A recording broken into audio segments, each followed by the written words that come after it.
Light, that's trash. Easy to drink, easy to enjoy. Our friends at Adams Beverage there.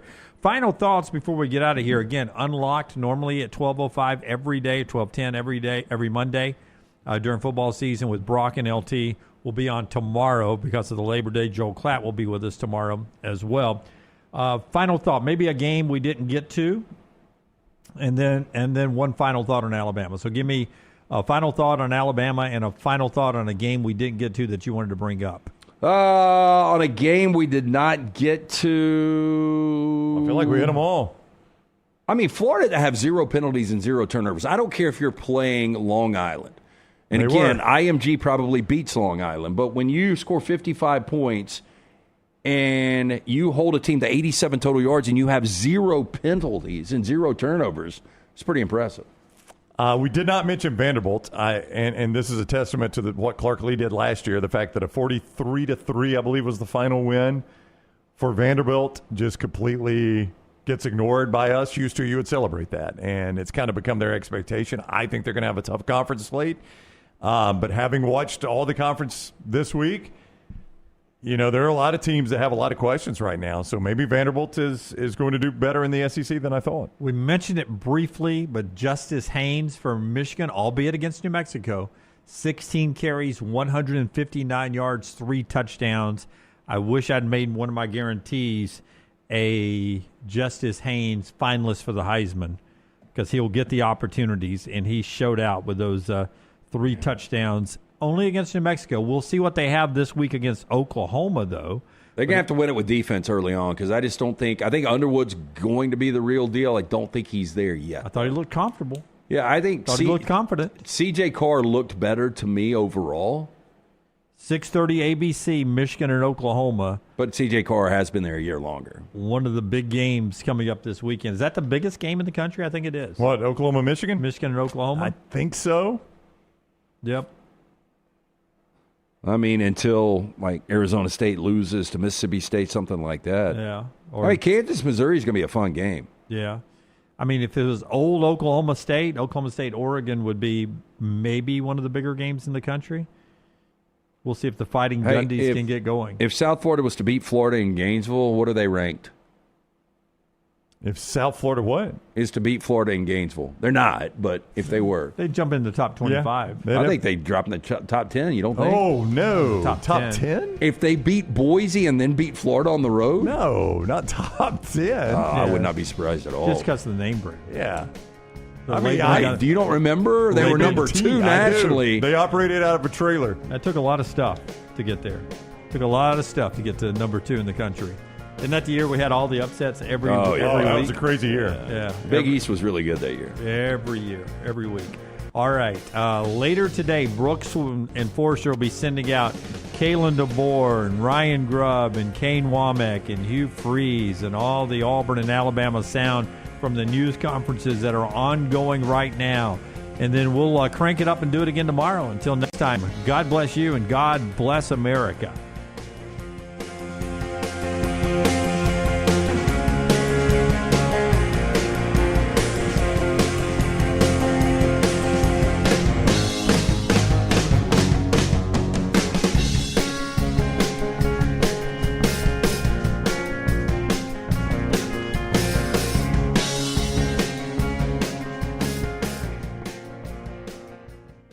Get all your favorite Next Round gear all in one place. NextRound.store. From our Next Round hats to the logo tees to the all-time best-selling Y'all Can Have the Rest shirt. You can look your best by shopping with us at NextRound.store. Take the next round anywhere with NextRound.store.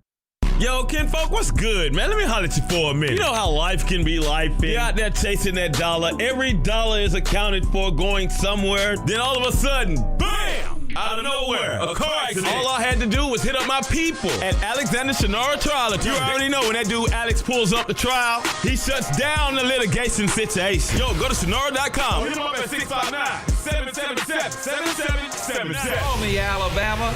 No representation that legal services provided are better than any other provider. Follow Dunaway on Twitter and Instagram at Jim Dunaway.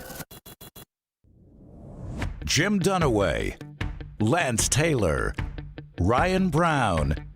Live from the Birmingham Racecourse Casino Studios, The Next Round. presented by Bud Light, is on now.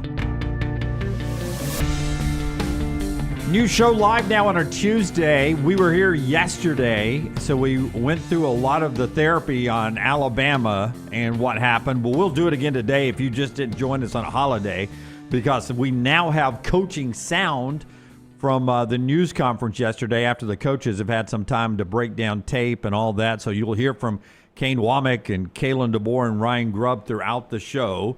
But we need to start first by introducing ourselves. Jim Dunaway, Lance Taylor, Ryan Brown, Brooks and Forrester, and Tyler behind the big glass in there. But we'll start with the last thing we saw last night. For the first time in his coaching career, Bill Belichick allowed the most points he's ever allowed, ever, any level, anywhere. 48-14, TCU beats North Carolina last night.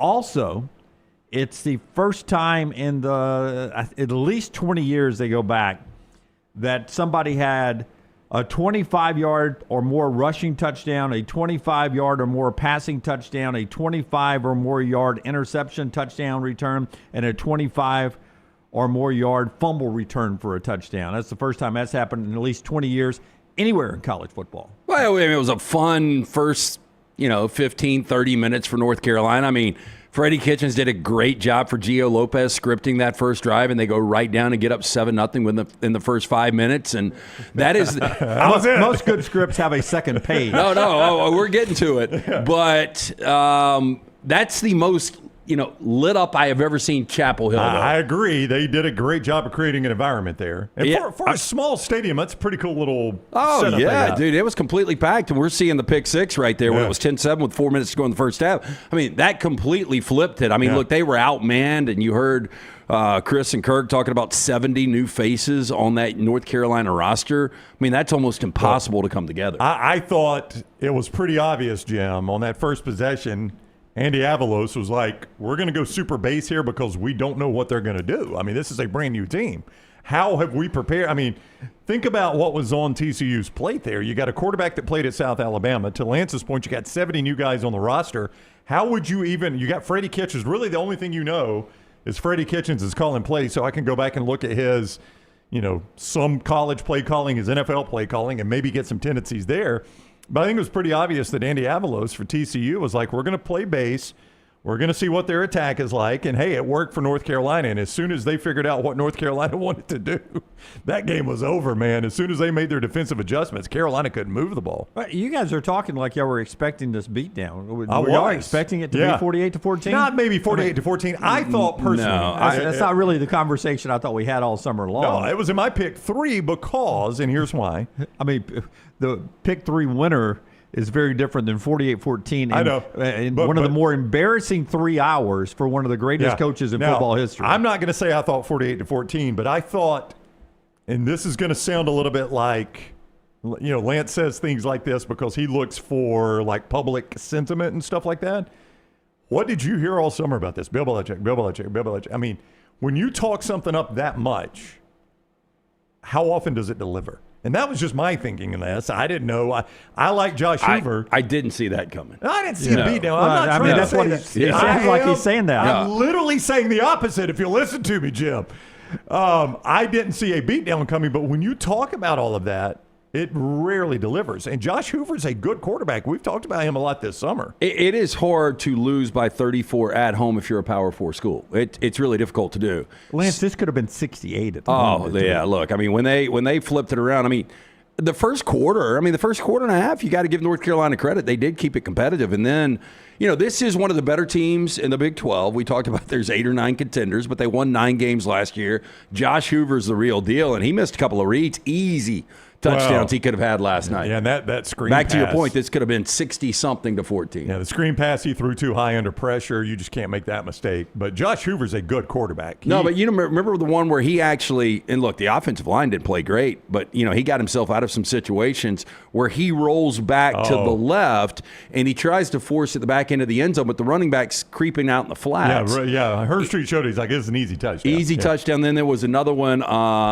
the receiver broke away, was completely wide open. I mean, he just missed a couple of reads. I thought Hoover was really good last night. So I thought TCU would win the game. I thought they'd win by around, 10 to 14 maybe. I did not see that. I did not see a beatdown coming. But I'm just saying, and you watched the pregame, it's all about Belichick. And then they show Michael Jordan and Lawrence Taylor sitting with Roy Williams, and for some reason Aaron Boone is on the sidelines because the Yankees had an off time. Yeah, Mia Hamm's there. there. I mean, like when stuff gets built up like that, it's just hard to deliver, and nobody talked about TCU. So that Sonny Dykes used that, and boy, it looked like it. They played at a different speed. Well, that's literally what he said post-game, is that nobody ever – a lot of people talked about this game. Nobody talked about us. They've won 7 of their last 8. They feel disrespected. Bill Belichick, though.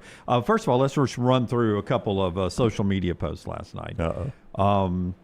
The Brett McMurphy, Max Johnson one you sent me, Forrester, was that for personal joy or no? We got ironically, North Carolina backup quarterback Max Johnson is 24 years old, the same age as Jordan Hudson, Bill Belichick's girlfriend. Yikes! Got a lot of that in the stands. Well, I mean, that is that's factual. Is that factual? Yeah. Okay. Hey, the one thing that we did get out of this game is we got a quarterback controversy now. Oh, yeah, Max Johnson looked a lot better, much better. I mean, that scar on his leg. Why he wants to play anymore, I don't know. Once he went in the game, I thought to myself, let's don't have that thing get hit. Just some other stuff I saw. TCU Football retweeted the Carolina tweet that went out. Carolina Football sent out, excited to showcase our program this fall on Hulu. More information to come. TCU Football. When does episode 1 come out? Damn, that's fantastic. That is unbelievable. Kicked straight to the balls. Yeah. When does episode 1 come out? We can't wait. That's the only one we're going to watch. We're one and done. That is fantastic. Yeah. And then I don't know if we have the last one. These buttons literally seen in the stands by TCU fan. I don't know if you don't have that one. What does it say? It literally says several TCU fans had it. It said Belichick loves freshmen. Oh, wow. Okay. Yeah. On you just TCU wonder. Fans everywhere. Yeah. I heard somebody talking about after, they might win 4 or 5 games. I don't know how good North Carolina is going to be. 4 or 5 seemed like a little bit of a stretch. That's great. The new Air Jordan logo. Hey, if you're Belichick, you got to appreciate the likeness, don't you? That's right. He's far skinnier in that likeness than he is in real life. A lot younger in that likeness, too. Yeah, that one played him up well. I mean, look, what you fear.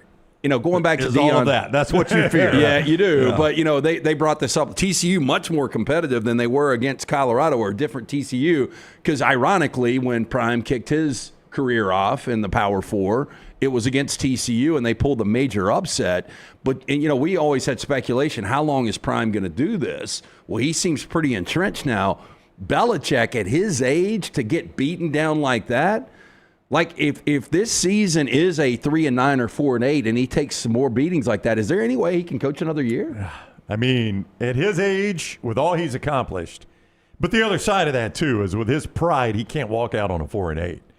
I mean, I think. Yeah, but you can't walk on it, but you walk back into another 4-8. I mean, I don't know. Yeah, I don't know. But if I mean, how bad is Clemson going to whip them? If TCU can do that to them, if I am Bill Belichick today. And I just recently did this, but not for an excuse. But if I'm Bill Belichick today, I'm going by my doctor, and I'm saying let's just do a clean sweep physical again. Let's just see if there's anything. Yeah, and if you find something, be sure and you let me know. Yeah, let's just check everything, because I think if he was battling what Dion was battling, yeah. I would check out if I was Bill diabetes Belichick. And cancer? Yeah. I would check out if I was Bill Belichick. I'd be like, hey, this is too much. I bit off more than I could chew with my health conditions. I need to step away for the good of the program. Here's my son who's now going to carry this cross for me. You guys might coach with a ponytail because my kid's going to take over. We didn't get a chance yesterday to haircut. That was terrible. We didn't get a chance yesterday to say hats off to Deion Sanders in Colorado. They time management at the end and all that, but they were a lot more competitive in that game, I think, than some people thought they would be. I think they're going to be a difficult out all year. Yeah. I don't know how he's doing it, but he's absolutely getting it done. And everybody coming into this game, hey, man, you saw what Matt Patricia did. What's Bill Belichick going to possibly be able to do to Josh Hoover? Nothing. Their quarterbacks got toasted last night. Yeah, it was a bad look. We'll get into Alabama and all of that real quickly before Brownie tells us about our friends at MyBookie. But Sonny Dykes, I mean, you guys said it. This TCU team is going to be pretty good. Later in the show, don't say it now, but later in the show, we're going to look at the conferences now, if we've changed on the teams to beat in each conference, how the conference races shape up, because the Big 12 is going to be good. But, I mean, we had a bet over, since they got beat 66-3, a big game that looked a lot like last night when Georgia and TCU in the national championship. We didn't think TCU would be good again. And we've got a good chance to eat our words this year with how good TCU looked last night, albeit against a outmanned North Carolina team. Tell us about mybookie.ag. Sadly, after 5 days, no football tonight. We don't get more competitive football until Thursday night in the NFL, but you do have a good baseball game tonight, Yankees and Astros, and you can also bet on Heisman's and a lot of things. You can. We got a new Heisman favorite, in fact. I would imagine it's Garrett Nussmeier is who I think would be the favorite.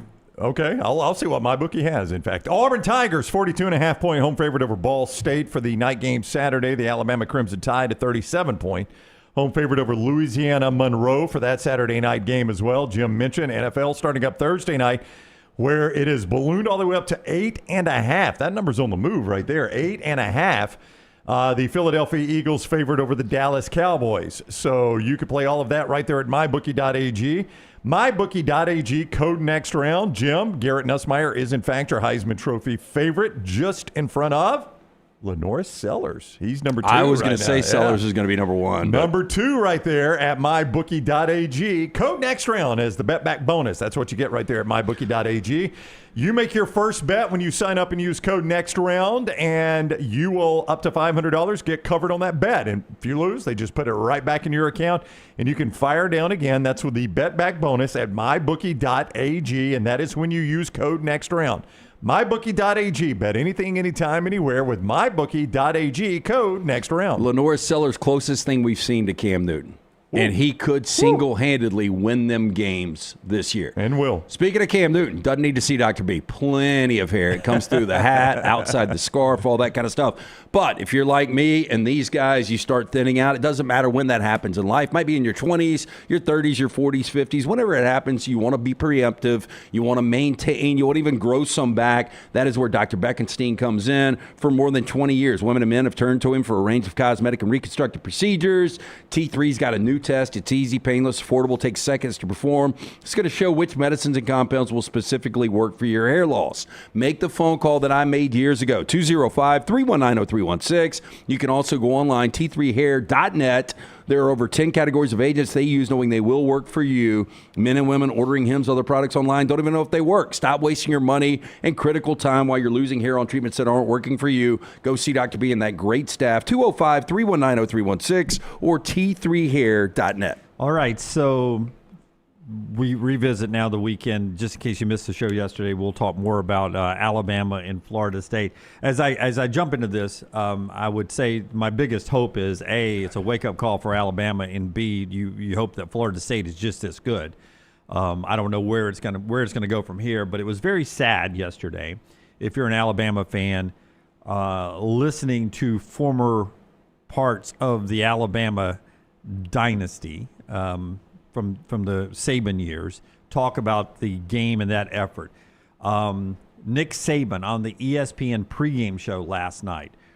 For me and a lot of Bama fans, the disappointment is that Florida State dominated the line of scrimmage on both sides of the ball. That from Nick Saban. Yeah. For me and a lot of Bama fans, the disappointment is that Florida State dominated the line of scrimmage on both sides of the ball. From A.J. McCarron on the Dynasty podcast, no nastiness, no grit on the offensive and defensive line. Trent Richardson on the same podcast. There's been a lot of talk about the new wave. If this is the new wave, man, I don't want none of it. I mean, look, as bad as the Belichick look was, this is by far the most embarrassing moment of the weekend was Alabama. I would go Alabama 1, Belichick 2. Texas and Arch 3, probably, in that order. Yeah, and Jim, I get what you're saying is if I'm an Alabama fan, it is embarrassing seeing my alums and my former coach having to say things like that. But I also think this is important to the history of Alabama football. Like, the fans have always held Alabama football accountable. I did an interview this morning with our friend Bo Mattingly and Chuck Barrett, the voice of the Arkansas Razorbacks up in Arkansas. And they were talking about, I mean, that was their question to me. He's like, I know Alabama fans won't put up with this. And I'm like, former players aren't going to put up with this. And that's a good thing because that holds everybody accountable. I mean, there is plenty of accountability for Kalen DeBoer, his staff, and his players in Tuscaloosa, and it'll be vocal, upfront accountability, not just behind the scenes. We hear about culture and chemistry for months and months and months, and week one you go out to what was a charged venue, and you have no energy. Like, how do you go out there with the way you ended your season last year and not have energy as a top 10 team where there were national people saying this Alabama team might be overrated? I was like, overrated at number 8? In your first game. Like, I never played the sport. I mean, I played like the 9th grade. Like, I never played the sport anywhere close to that level. I just don't understand how your first game, if Alabama had a bad energy game and it was game 5, I'd be like, okay. Yeah, like the Vanderbilt game last year, it was unacceptable to lose to Vanderbilt, but you could understand a flat moment coming off the Georgia game. But your first game on the road with a chance to empty out a stadium on national I don't understand how they kept you in the locker room for your first game. I mean, you ought to be beating the doors down to get out on that. So let's hear the coaches. Tyler, let's go cut 7 here. A lot of people not on the Kane Womack bandwagon. Cut number 7 if we can, Tyler. 7. Kane Womack gets asked about the effort from the linebackers and the safeties that he saw on tape. What did you think of the effort that you saw, especially from the linebackers, maybe the safety group? I thought we played timid. I thought we let adversity put us on our heels, and we played hesitant at times because of that. And that was, I think, striking for all of us because that's not the identity of our defense. It's never been who we are. That's not who these players are. And I think they are very much looking forward to showing that next Saturday. Okay, now I want you to hear 8, though, next, and then I want your reaction. Because they're hesitant and they're on their heels. But then Kane Womack, the follow-up question of this, a good question is, well, were you guys surprised by anything, right? I mean, because I don't know football. I'll echo what Brown was saying. I don't know football. But I watched that, and as a layman, I said, man, this looks exactly like the things Gus Malzahn ran all those years at Auburn. Here's Kane Womack on, if anything, surprised them. No, we were not surprised by anything. We were prepared for a number of things that they were doing, including some of the trick plays and a number of their run game things. We did not play to the level that we are capable of as a defense, and so we've got to own that. As a coaching staff, we got to own that as players, which I think we are. But I have great confidence in our guys that they will get that corrected. So nothing surprised them. And I mean, you knew they were going to come out and run. Like, Castellanos was not going to sling it around on a wet track, and you knew Castellanos was going to try to, break, contain, and get out on the perimeter, and there was going to be a lot of design runs, and they ran for 236 yards. So if you're prepared, and that's the result, what are the explanations? I mean, give me possible explanations. I know that's what you're setting up here. Florida State is the 2023 version of Florida State. They're an undefeated ACC champion. I don't believe that. I don't either, but I mean, if you're an Alabama fan, you've got fingers crossed that's what the reality is. I still say, and I said it yesterday, I'll say it again, I think they're an 8-4, 7-5 team, but we'll see. So Jim, if you were prepared and nothing surprised you, then explain the result. It's effort. It's got to be, right? I mean, that's the only explanation, isn't it? And the next guy we're about to hear from, it's got to be on him. And he gets asked if he saw any loafing, especially on defense. Here's Kalen DeBoer. Coach and staffs, when they grade individual players, that they track loafs or instances of lack of effort. Did you see much of that when you looked at film on the defensive side of the ball? Yeah, there's, we were certainly disappointed in some effort situations that happened. I think they came in different ways, and some of it's just flat out got to pursue, got to get there, and it surprises you sometimes when it happens, especially with certain guys because of the effort that they put in and day out. But and I think there were some other things that come across as hesitancy, as the way I kind of put it. And I think after the game, probably would follow that up and say that there was a couple times where we just got to be quicker to get to a spot and do our job. Well, there has got to be, and I'm not saying Kane Womack and Kalen DeBoer aren't going to do this, but there has got to be consequences. And I will be interested to see what the starting 11 looks like compared to what it looked like in Tallahassee Saturday night against Louisiana Monroe. I mean, if you and this is, and I really do try to avoid doing this because I try to be fair to Kalen DeBoer and to always go back to the way it was under Nick Saban is not being entirely fair to Kalen DeBoer. But Nick Saban is a great example of this, so I cannot avoid using him here. Nick Saban, one of the things that made him great was the fact that if they were up 55-3 and something fell apart in the last minute, he would lose his mind. Yeah. Because he was making the message to the team, giving the message to the team.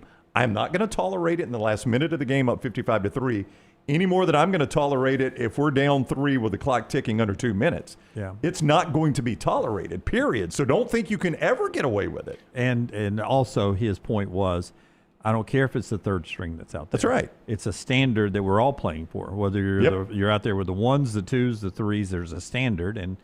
And so what's the standard? Well, look, I mean, lack of effort, you see it in the NFL a little bit, especially with bad organizations that they've kind of flushed their season already. But you don't see it as much because these guys are getting paid. These guys have got to realize now the amount of money they're making in NIL, that you've got to earn your money, right? Yeah. Like, just because you're getting paid and you've become somewhat entitled. That's just it. You can't just go out and go through the motions. You don't have to earn your money here. Well, that's the problem. Right. Yeah. So we've got to figure this out. Like, well, valuation. If I'm looking at this Alabama team and we talk about these true valuations, oh man, he ain't earning $2 million. Yeah, but that's the same situation at all these places. Like, I mean, you don't think Ohio State players are getting played? And those guys played there with their hair on fire. No, I'm just making a point. No, I know you are. There's no repercussion I mean, to not having effort. You're getting your money, Yeah. regardless. In the NFL, if you have lack of effort a couple of times, your ass is going to get cut. Yeah. I mean, look, you can't deny this. There's a piece of bad film on Bray Hubbard out there. Everybody's seen it. Everybody's sharing it. He's loafing. Yeah. 100%. There have to be consequences to that. Yeah. Well, to be fair, that's one of 80 plays. It's one, but you can't tolerate one. That's my point, Jim. There's got to be some sort of consequence. Like, I'm not Bray Hubbard. I would just simply say that that at some point I thought one of those other four guys were going to make the tackle. I should have been running. I know I should have. I agree. It's like I should always, the right fielder, I should be backing up a throw down to first base. Yep. I just assume my second baseman can throw it to the first base. But my point is, if you saw it on the TV film, it's going to be seen in the cut-ups that the team is watching. Yeah. And if you let one of your starters get away with that, it sends a bad message to the whole team. And I don't believe that that's the way Kalen DeBoer or Kane Womack coach. They can't have had the success they've had coaching that way. Yeah. I also, though, Brownie, you make it sound like you would put a different 11 out there. Oh, I would make some hard decisions. Oh, I might for La Monroe. Yeah, for La Monroe. This is the perfect time to play La Monroe. And look, and you want to get these guys out there, and they've got to get some more reps and stuff. But like, there's certain people, and again, I'm like you guys, like looking at the tape. I don't know who those certain individuals are. That the majority of the plays they seem to loaf and take off. But if you have to pick player here, player there, offense, defense to replace just to make a statement. This is a perfect time to play La Monroe, Jim. I would send the message with playing time this week. And I think you'll see that. I would play my best players, and I would make them pay during practice. But in the games, I'd play my best players. But neither one of the three of us are coaches.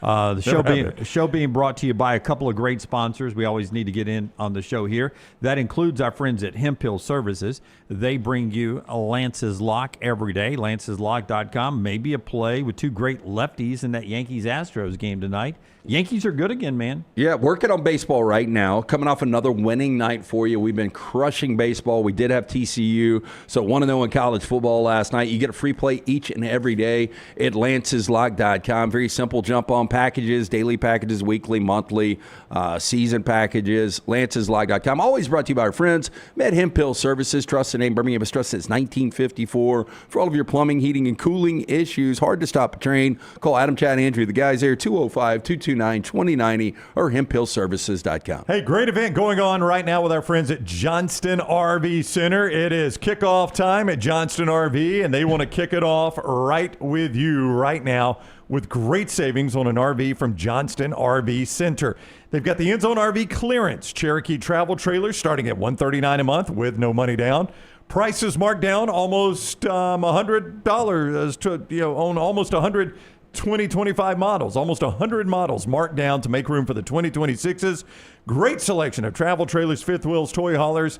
Get your camping done this fall. I-65 exit 304 in Coleman, 334 in Decatur. Don't forget RV warranty forever. Get you that lifetime warranty on anything that is new or qualifying pre-owned. JohnstonRVCenter.com. All right, so we've got our upset alert coming up at 10:30 on the show today. After Clay Travis, who's with us at 10 Central, Hour 2. Hour 3, Joel Klatt, who's usually with us on Monday. He'll be with us today. Brock Heward at 12:05, usually with us on Monday. Bonus hour, bonus time with LT and Brock Heward today at 12:05 with Unlocked. Lee Corso, we talked about it yesterday. The final picks for him was 6 of 6. Doing the math, if you had bet $100 on the 6 for 6 picks that he made in a 16 parlay with the odds that were out there, that $100, if you played Corso's final 6 picks, would have paid you $10,296.86. I guarantee you somebody did. You think somebody played the Corso? Yeah, you think about how many have handheld ability just to go to mybookie.ag or whatever their shop is, and as he's going through the picks, you just play a moneyline parlay. Yeah, I bet some people did. Wow. Good way to go out. That included, of course, Florida State's upset of Alabama there. As we head to break, our Bojangles tender moment of the day. Brownie, tell us about Bojangles. Well, Jimmy D, it can be bow time for you. This fall, either catering that watch party you got or catering that tailgate party you got, high school or college. Bojangles can take care of that. With those hand-breaded chicken tenders, they got those great salsas to go with them. And those of you that love little breakfast, guess what is back at Bojangles? The Pork Chop Grill is back at Bojangles for a limited time. And all its tender, marinated glory, it's missed you too. So go by and get it for breakfast. And do those tailgates and college football watch parties with our friends at Bojangles. It's bow time. There's video out there. I didn't send it to Forrester, but Army football player Larry Pickett Jr. Saves a life. It was a car crash, and he and his dad just near the Army campus. Car plows into a light pole, and there's a little fire. But Larry Pickett Jr. goes running over and pulls the guy out of the car with flames in the car right before the car explodes. My gosh! So there's an Army cadet,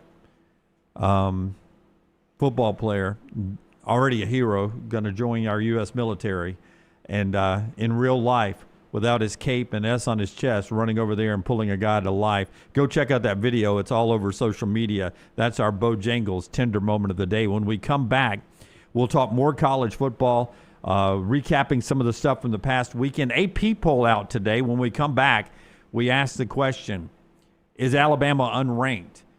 If not, where? And where is Auburn? Are they in the top 25 poll? If so, where? That's coming up. This is the next round, brought to you by our friends at Bud Light. Easy to drink, easy to enjoy. Take the next round anywhere you go with official Next Round gear. Buy yours today at nextround.store. Honey, a while back, life knocked me flat on my behind. I was hit by an 18-wheeler, and Lord of mercy, it left me hurting. Now, I heard through the grapevine that Alexander Shannara had recovered big money for some people. You been hurt? Can't work? Don't sit there suffering. Call my people at Alexander Shannara Trial Attorneys. Ain't gonna cost you a dime, so pick up the phone and dial 659-777-7777 or go to Shannara.com, because when I called, Alexander Shannara answered. Call me, Alabama. No representation made that the legal services provided are better than legal services provided by other attorneys. Stop by the New York Butcher Shop and pick up the finest in certified Angus prime beef steaks and burgers, premium pork chops, ribs, and all-natural chicken cut to order just for you. Their chef-prepared entrees and side dishes are the perfect dinner-to-go choice for your family and are ready to heat at home. With a great selection of fine wines and desserts, the New York Butcher Shop is your one-stop dinner shop. 2 locations to serve you, Cahaba Heights and on Highway 119 in Greystone. The New York Butcher Shop. Rare quality, well-done service. Hey, Lance Taylor from the next round to tell you about my friends at Michelson Laser Vision, located conveniently UAB Highlands. Almost 20 years ago, I went in for the procedure. Only took 12 minutes for both eyes. When I went in, I had 20/200 vision. I was legally blind. Now I have 20/15 vision, still 19 years later. Make the call today. Schedule a hassle-free consultation. 969-8100. Dr. Mark Michelson, Dr. Jen Michelson, Michelson Laser Vision. Make sure you tell them the next round sent you. 969-8100 or MichelsonLaserVision.com. Catch up on all today's Next Round on demand through the podcast platform of your choice, Apple, Spotify, iHeart, or Google Podcast, wherever you listen. Always like, follow, subscribe, and turn on automatic downloads so you never miss any part of the next round. What are you waiting for? It's non-stop gaming action at Birmingham Racecourse Casino. Come play more than 900 of the latest and greatest games around, featuring fun bonuses and big jackpots. You can wager and win on horse and greyhound races from all over the world. There are more ways to win at Birmingham Racecourse Casino. Birmingham Racecourse Casino, located off I-459, exit 31, Derby Parkway. Must be 21 or older. When you crave activity like we do, you belong in the Roback family. Get the best golf wear, hoodies, and activewear for men and women at Roback.com. Use promo code TNR20 to get 20% off your order. That's Roback.com, promo code TNR20. Excitement awaits at Barber Motorsports Park for the UAB Medicine GT World Alabama Benefiting Teal Wings of Hope, September 5th through 7th. Witness some of the most iconic sports cars like Lamborghini, McLaren, and Ferrari battle it out on the track. Enjoy the beer gardens, food trucks, kids zone, garage, and more. The UAB Medicine GT World Alabama. Kids 15 and under get in free. Get your tickets today. Next Round shirts, Next Round hoodies, and Next Round hats are all in one place. NextRound.store. Find your favorite piece of gear from your favorite show and put it in your rotation. You never know. You might be in one of our videos showing Next Round gear being worn all over the world. Find all your favorite Next Round gear by visiting NextRound.store. Place an order for you and that big Next Round fan in your life at NextRound.store. Look your best at work, at school, at the stadium, or anywhere you go wearing Next Round gear from NextRound.store. It's bow time. Tired of choosing between sweet and savory? Why not have both? Introducing Bojangles' new chicken and bowberry waffles. The bold Cajun chicken filet you love, now drizzled with a bowberry honey glaze and sandwiched between 2 warm waffles. Which means your favorite meal of the day just met your new favorite dish. And lucky for you, it's served all day. But it's only here for a limited time, so try chicken and bowberry waffles at Bojangles today. It's bow time.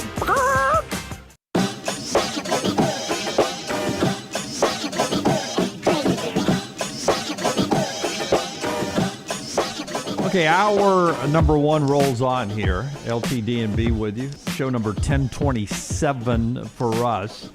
But one really unlike any we've ever had. Can I just say that we started a show together. First time we ever worked together was in Pasadena in January before Alabama beat Texas to win the national championship. So we have never experienced a time where Alabama started 0-1, where people were all of a sudden projecting Alabama to have a mediocre year. It's never existed for us as a show. I don't think and I could be wrong here, maybe, I was going to say, I don't think we've ever done a show where Alabama hasn't been number one at least every other season, right? Oh, at some point. They've been number one at some point every year we've done a show. Outside of last year. They were number one last year. They beat were. Georgia. Yeah. Did they hit it same as last year? What do you mean? Maybe. Yeah, I mean, were they ever number one? No, I don't know. But, I mean, it has been pretty consistent. Yeah. We've never done a show during a football season, regular season, where Novembers don't matter, where Alabama was not in the discussion for the college football playoff. That is true, and obviously they still are now, but it doesn't feel like it. Meanwhile, down on the plains, where Auburn fans are having a week right now, a month.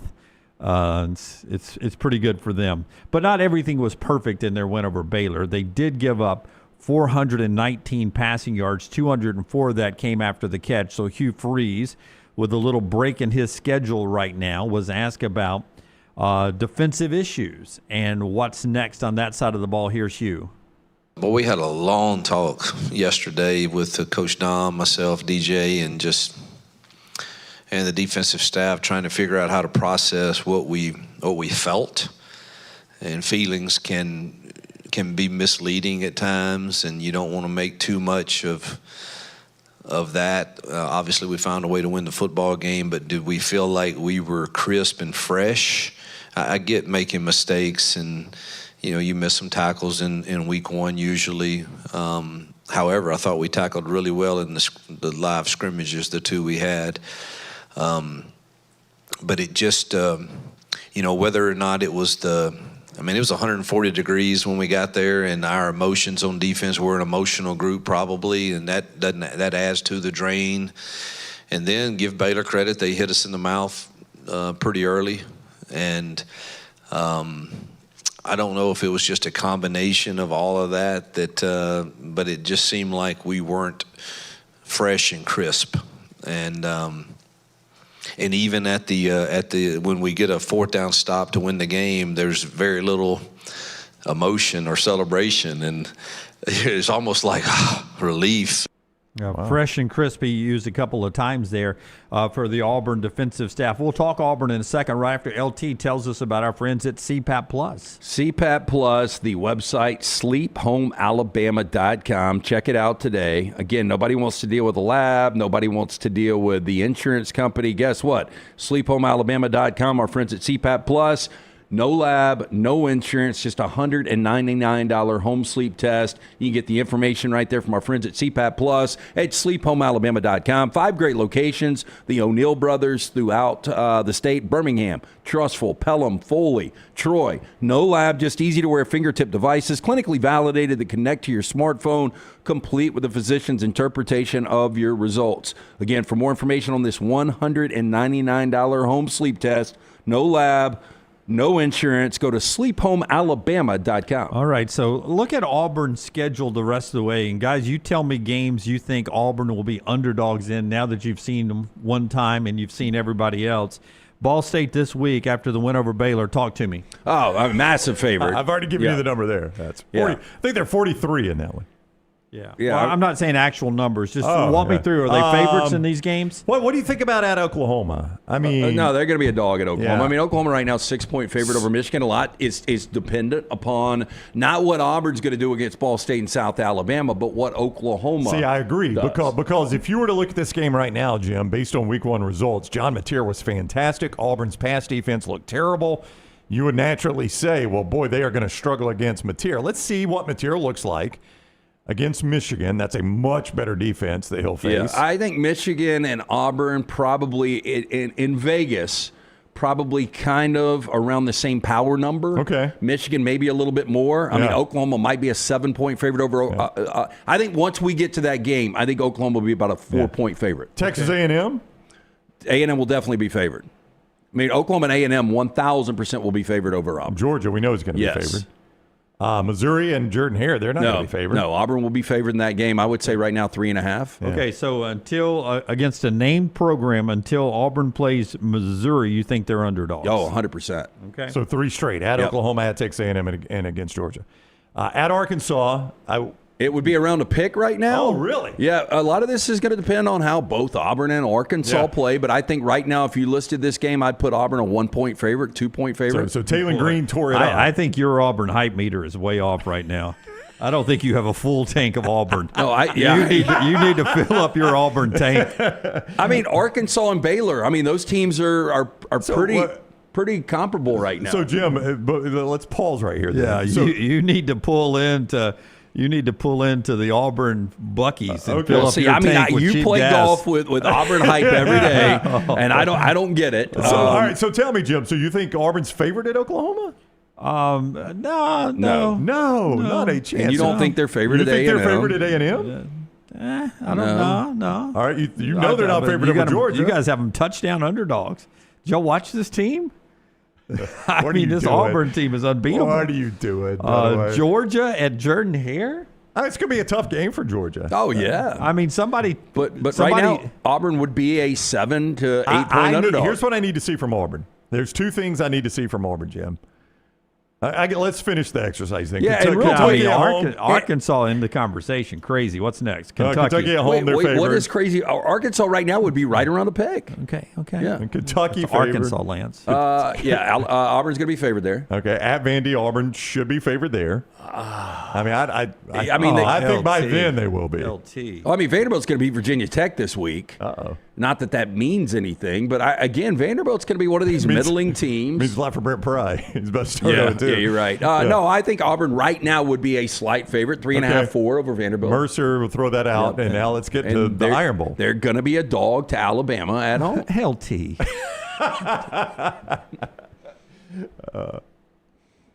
Sorry, Coach Freeze. He's not buying it. He won't buy it. He will not bite at all. He is saying, I mean, I had somebody Alabama right now at this moment would be a 6-point favorite in Jordan Hare. I'm telling you that somewhere in my feed, it went by so fast over the last 2 days, somebody had Auburn favored in their opinion, in every game but Georgia, close to a pin. Well, they don't know what they're talking about. That's a little early. Yeah.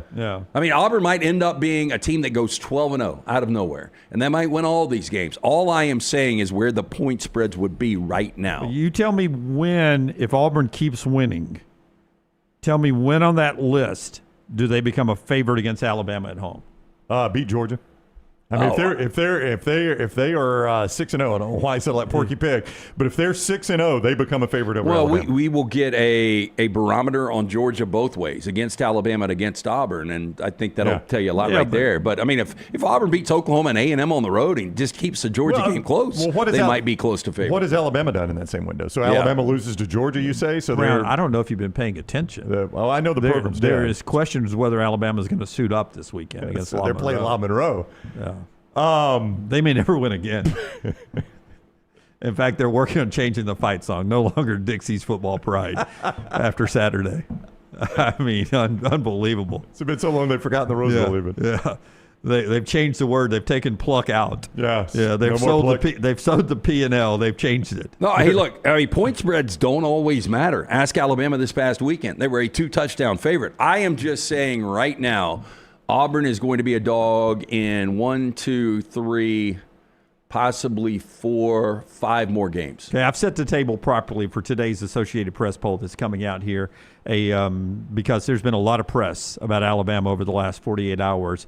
We'll talk about the AP poll. Comes out at 11 Central, the second poll of the year, the first one after the preseason one. The show being brought to you by our friends at Urology Centers of Alabama. Our friends at Urology Centers of Alabama want to remind you guys to stay on top of your health. Everything from kidney stones, vasectomies, but prostate health is one of the points I want to center in on here, because so many men, percentages tell you at some point in your life you will deal with a prostate issue. And as you age from your 20s to your 30s, that's when you really you need to start monitoring that. And then into your 40s and 50s and 60s. UrologyCentersAlabama.com, UrologyCentersAlabama.com, 16 locations. They've got everything for you there when it comes to your urological needs. They've been doing it for over 70 years at Urology Centers of Alabama. The most respected name in town, 205-930-0920, UrologyCentersAlabama.com, and our friends at Odie's, LT, where you guys are getting ready for another great trivia week. Yes, we will be there tomorrow night. Odie's Team Trivia. We do it every Wednesday night. The original location in Crestline. Newest location, great food as well. Edgewood, stop in, see Will Aver and that great staff. Birmingham Institution for lunch, dinner, live music on Thursdays, Fridays. Odie's Team Trivia every Wednesday night. Get into one of those two locations today. It's Odie's Tavern. Will Alabama be unranked today? Zero chance. Nope, not a chance. Okay. Then where will they fall? I think Alabama is going to be 17. I think 17 is the number I had in my head. I probably need to pull up the rankings to see. Yep. I think 17 is about right. I guess. So with all, I mean, you guys have seen, you've got cable, as we used to say back in the 80s. You guys have seen every show, every bit of radio, print, digital platform, Pate State. You guys have seen it all. I mean, Pate State, Sarah McLaughlin segment, it went to Alabama this week. Everywhere you go, you've seen it. That doesn't impact the voters as they sent their vote in last night? I think it does a little bit, but not enough to drop them straight out of the poll, Jim. I mean, Kansas State's going to probably fall out. They're number 17. So I think here's who Alabama would be right behind. You tell me if you think they'll be ranked behind these teams. Arizona State at 11. I'm just saying where they are right now. There's going to be some shuffle here. Arizona State was at 11. Illinois was at 12. South Carolina at 13. Michigan 14. Florida 15. SMU 16. I think, as Scott's showing you. So then Kansas State's going to fall out at 17. So then you would have Alabama. By the way, a lot of those teams are losing this week. Yeah, probably. You have Alabama in front of Oklahoma, Texas A&M, Indiana, Ole Miss, Iowa State, Texas Tech, Tennessee. Boise will fall out. Tennessee could jump. I mean, they will jump. I don't think they'll jump that high in beating Syracuse. Iowa State, who already has a top 25 win, will be ahead of Alabama. Yeah, but I don't know, because you're dropping that team out that they've got the win over. I don't think Iowa State will. It's not a top 25 win once I finish my poll. This is still the Bama brand. Look, I know it's completely different. Alabama fans are rolling their eyes right now, but it still is. Oh, it is, but this is the opportunity for the first time in a long time for an AP voter, the media. Well, you don't think they think they have another opportunity coming up this year, though? To put Alabama not on their ballot of overreactions after week one. We'll just see how low they go. Where do you think I'll take lower than 17. So I got 17, you got 17. I got 17. I think they'll be in the 20s. 20, 21 to out to others receiving votes. Well, the other thing now. Because Auburn will be in. You guys agree? I don't think Auburn will be in. I think Auburn will be in. Hey, what? I don't know what happened to you in the offseason. What are you doing, Dunaway? No, I'm just telling you. You got Auburn favorite. It was a standalone, basically Friday night game that they beat Baylor, a team that other people they didn't have ranked. They didn't. But Anyway, that's the the SEC. difference. And Auburn was favored in that game. Oh, I don't know that the SEC brand's as strong as you are making it out to be right now. I think it has taken a lot of water on. Now, when I put Alabama at 17 there, I got to make room for Florida State because they'll jump in. So I may have had them a touch too high at 17. Florida State's going to be 13, 14, 15. Yeah, they're got to be in front of Alabama. I mean, if you're voting, you don't vote them in front of Alabama, you're not being intellectually honest here. Yeah, and I think the team that gets in now is Utah. I would be shocked if Utah's not in. I would agree with you. Utah's in. But I think only one is dropping out, which is Kansas State. No, two. Right? Kansas State and Boise State will drop out. Oh, yeah. But there's no rule that says I can't drop out Texas Tech. Why would you? They beat they somebody won like by 60. Because, Brown, you're the wild. I got to redo my list. Okay, Utah, TCU, those are Big 12 teams that look better than Texas Tech right now. Just others receiving votes. Utah was second among others receiving votes. So it's easy for them to go. In the voters' mind, some people already had them in the poll, right? Baylor was third, so that does help your argument that Baylor was third among others receiving votes. TCU, I don't even know how. TCU.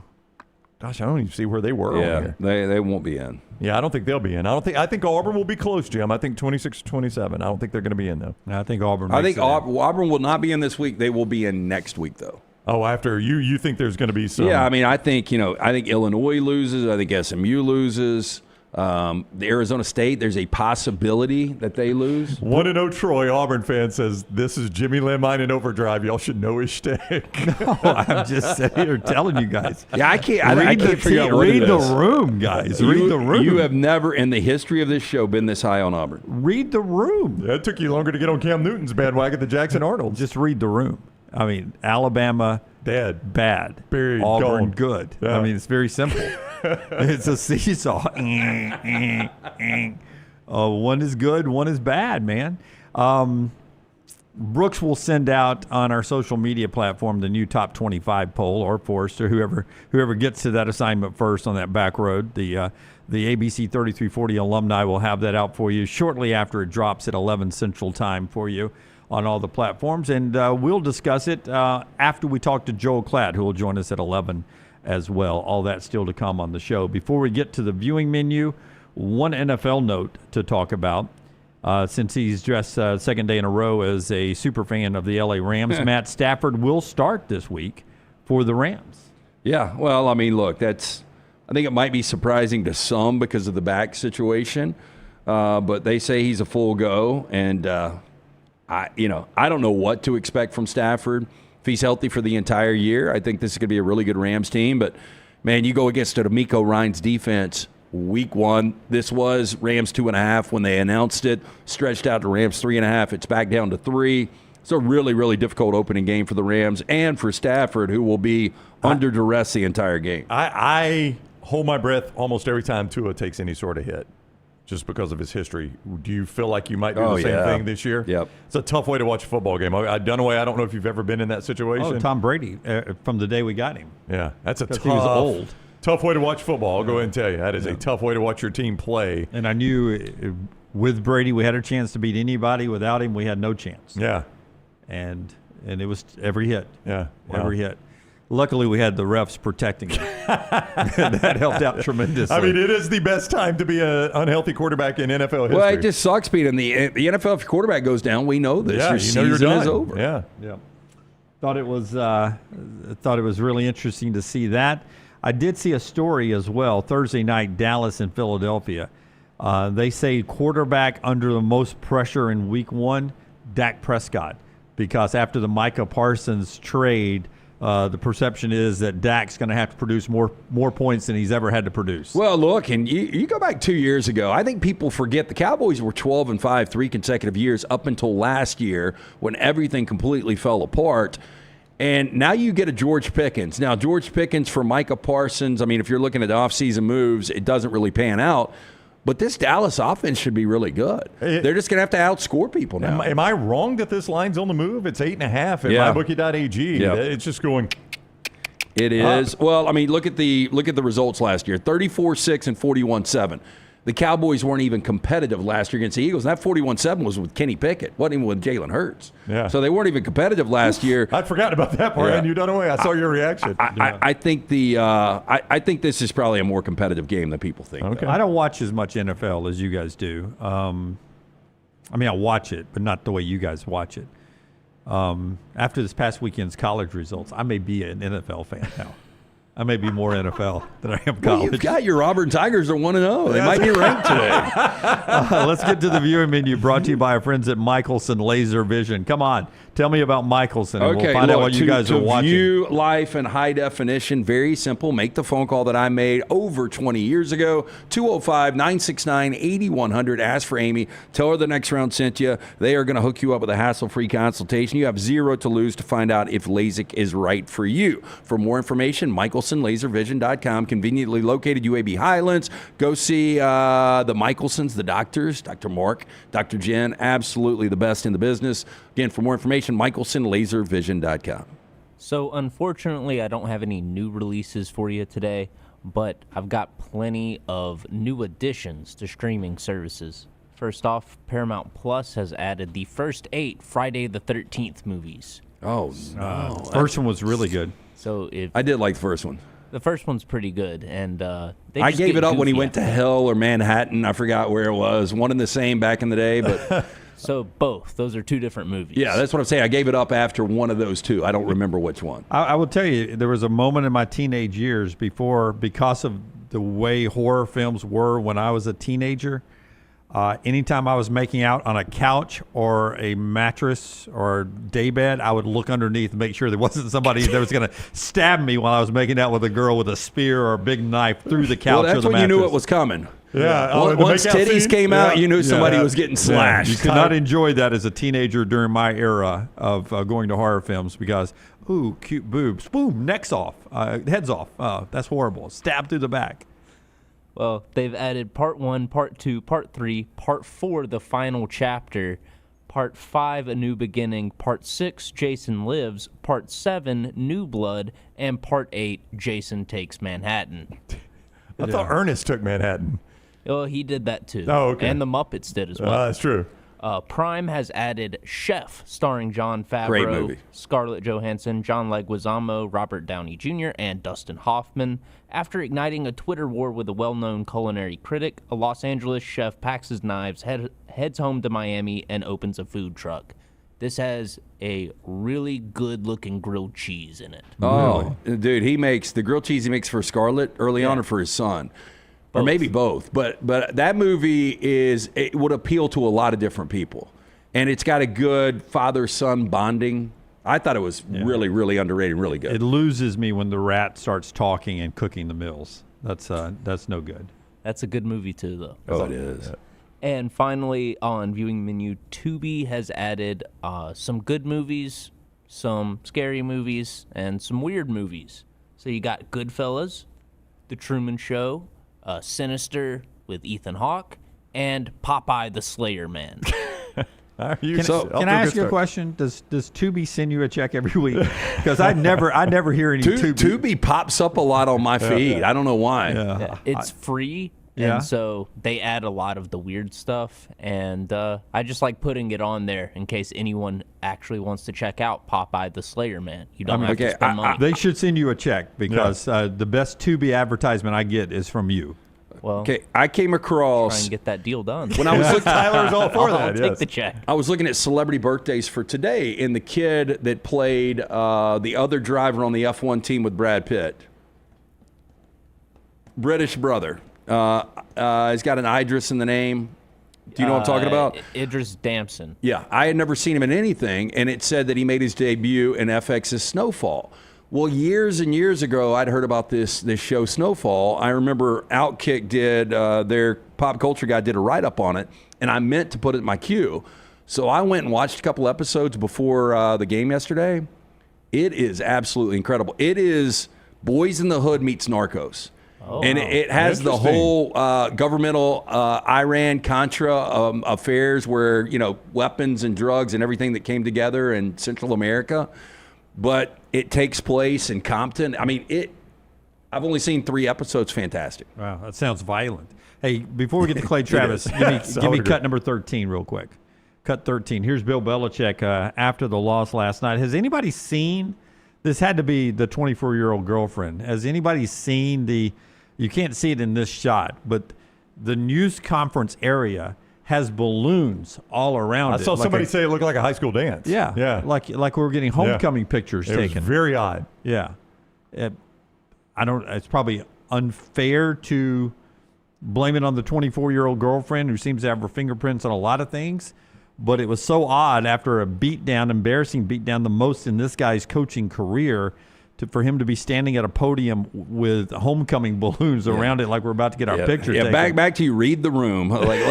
You win, we keep the balloons out. It's still going to be a weird look, but if you don't win, the balloons are coming down. When it hit 35-7, maybe run in and pull the balloons down. I mean, at halftime, you could have gone in there and started popping those things. Yeah. The TCU had already done it outside, so you may as well do it inside. Oh, there's the look. This is after the game, right before he comes in for the post-game news conference. What are you doing? That is insanity. Yeah, that's a baby shower. That's insanity after a win. What if as a coach, are y'all revealing the gender here? What are we doing? That is insane. And here's what Bill Belichick had to actually say with those balloons around him.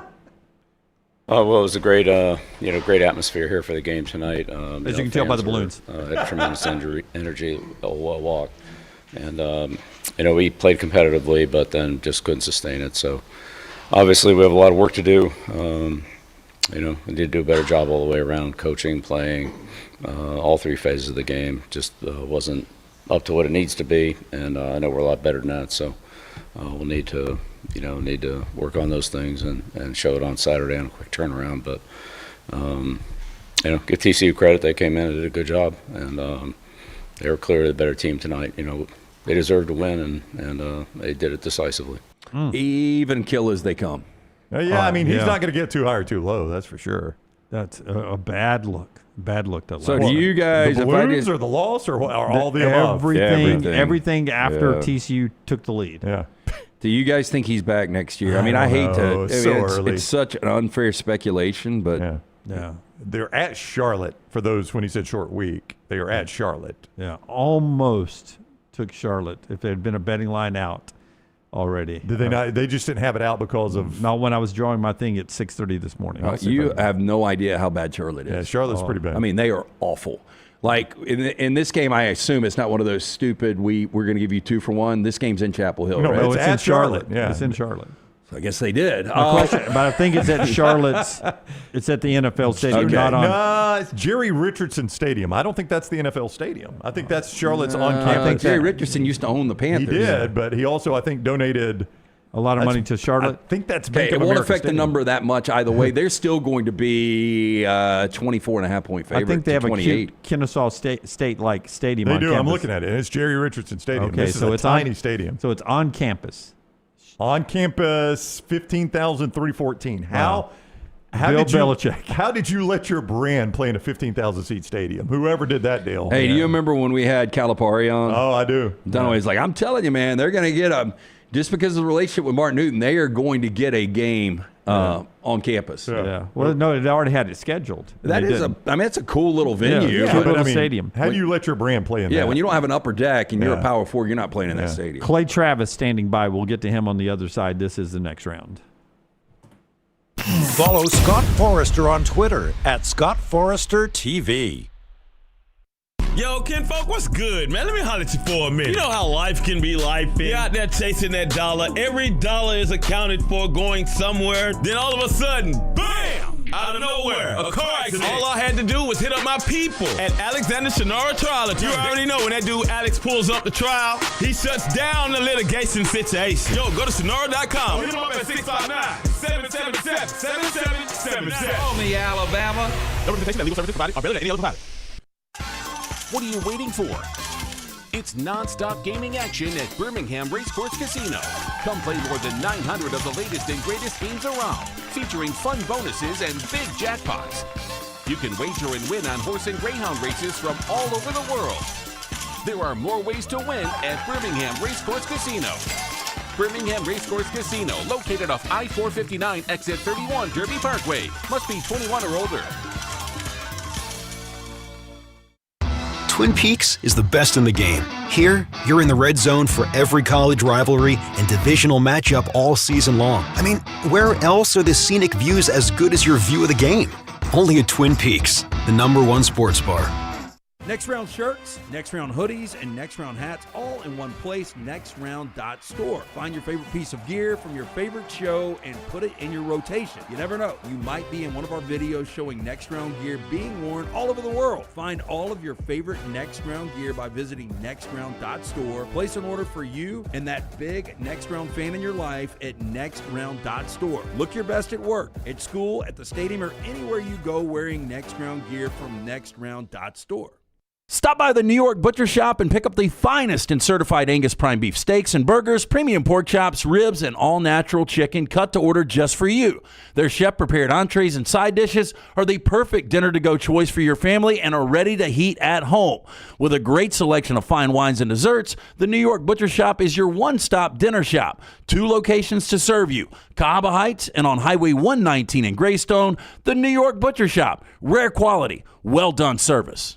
Hey, let me tell you about our friends at Urology Centers of Alabama. Compassionate and comprehensive urological care with 35 physicians, 17 locations across Alabama. Their patient-centered approach to all of your urological needs. Remember, they've got that new men's health center. It is beautiful, helping men with a wide range of sensitive male issues in a comfortable environment. You can always go online, visit urologycentersalabama.com, schedule an appointment with one of their many urologists today. Hey, there's nothing worse than waking up to a plumbing problem. Don't get caught in a flooded house. Call the guys at Hemp Hill Services. Adam, Chad, and the team at Hemp Hill are the only ones I trust to fix it and fix it right the first time. Hemp Hill Services does it right and always at a fair price. For all of your plumbing, cooling, and heating needs, trust the name that Birmingham has trusted since 1954. That is Hemp Hill Services. Call now, 205-229-2090. That's 205-229-2090. Catch up on all of today's Next Round on demand through the podcast platform of your choice. Apple, Spotify, iHeart, or Google Podcasts. Wherever you listen, always like, follow, subscribe, and turn on automatic downloads so you never miss any part of the Next Round. It's bow time. Tired of choosing between sweet and savory? Why not have both? Introducing Bojangles' new chicken and bowberry waffles. The bold Cajun chicken filet you love, now drizzled with a bowberry honey glaze and sandwiched between two warm waffles. Which means your favorite meal of the day just met your new favorite dish. And lucky for you, it's served all day. But it's only here for a limited time, so try chicken and bowberry waffles at Bojangles today. It's bow time. Jim Dunaway, Lance Taylor, Ryan Brown. Live from the Birmingham Racecourse Casino Studios, the Next Round, presented by Bud Light, is on now. Hour number 2 of the show as we roll on, and this hour, as we get to Clay Travis, being brought to you by one of the great American brands, our friends at Coca-Cola.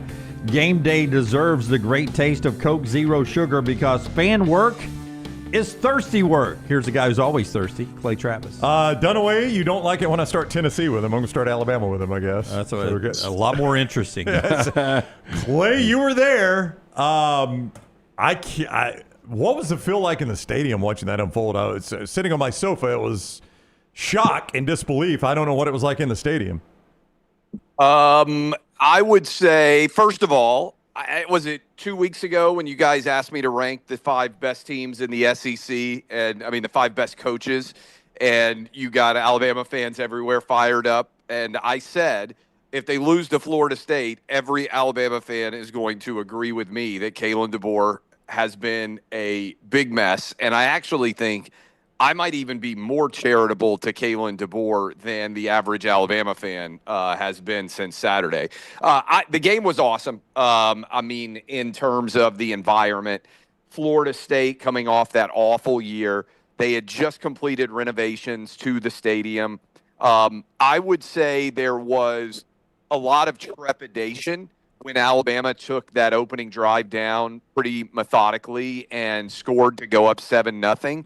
But I thought the game turned on 3rd and 11, about 3 minutes left in the first quarter. Squirrel White, who is one of the many transfers, he was playing at Tennessee the last couple of years, ran right past Alabama's defensive back. My son tells me that he was a true freshman. I don't know why he was in that scenario. Dijon Lee. Safety did not get over on the top. And it was a relatively easy 40-yard pass and catch. Next play, Castellanos scores, and it's 7-7. And you sort of had a breath of relief in the stadium where it was like, okay, we're not going to get completely embarrassed like much of last season. And then, so I thought that was a very, again, I've been saying this for a while, but you guys have watched all these games too. Nick Saban was so good at coaching the secondary. The guys get their hands on the receivers. They don't allow clean release. the number of times that a 3rd and 11 pass like that would be completed against a Saban defense was very low, especially at that ease of pass, right? And with that clean of a pocket, all those things, okay? Then I thought Bama went desperate a little bit, trying the 53-yard field goal after Ty Simpson took a sack. I thought, go ahead and punt them deep. That thing came up 5 or 6 yards short. Just those two combo decisions, they might have seemed like relatively minor things, but it to me told the story of a team that on the details, on the margins, which is where you win games, is just not particularly well coached. And then over the course of the game, I think sometimes you lose games. You guys remember Bama losing to Ole Miss when you turn the ball over 6 times, and you're like, well, how in the heck did this happen? You're never going to have a 6-turnover game. And, there are punt returns, blocked kicks, like all sorts of ways sometimes that you can win or lose a game that isn't reflected in the average play. I thought that Florida State dominated Alabama. They ran the ball far better, and they stopped the run far better. And I thought they did a better job of putting Ty Simpson under pressure. If you want a positive, I didn't think Ty Simpson was that bad. I think that Bama did not give him a lot of time. What surprised me was, and partly this was time-related, there were not a lot of plays made down the field. Alabama looked very plodding, not a particularly explosive team. And to not turn the ball over and only score 17 points would be a sort of alarming takeaway. So that's kind of my from the ground watching in person. I did not see any of the television coverage, obviously, so I don't know what I may or may not have missed from the broadcast, but that's what I saw in person. Okay, I'm going to die on this Kalen DeBoer hill. I just... the knock from Alabama fans were, man, he's not going to be able to recruit to the South. Look, he's been crushing recruiting. That has not been the problem. There is something internally going on, whether it's effort, toughness. What did you see, though, from Kalen DeBoer that made you think it wouldn't work? How can it work at such a high level everywhere he's been? And even at the highest level, having Washington play for a national championship less than 2 years ago, then you go to the premier program in the SEC, you've got more resources, and he's been crushing it recruiting. So why did you think this wouldn't work? Obviously it didn't work in over the last 10 games. Well, I just look at results. So when you lose to Vanderbilt and you're Alabama, I take a step back and say that's pretty thoroughly unacceptable. And then you layer it with Oklahoma, and you layer it with Michigan in the bowl game, and now you layer it with Florida State.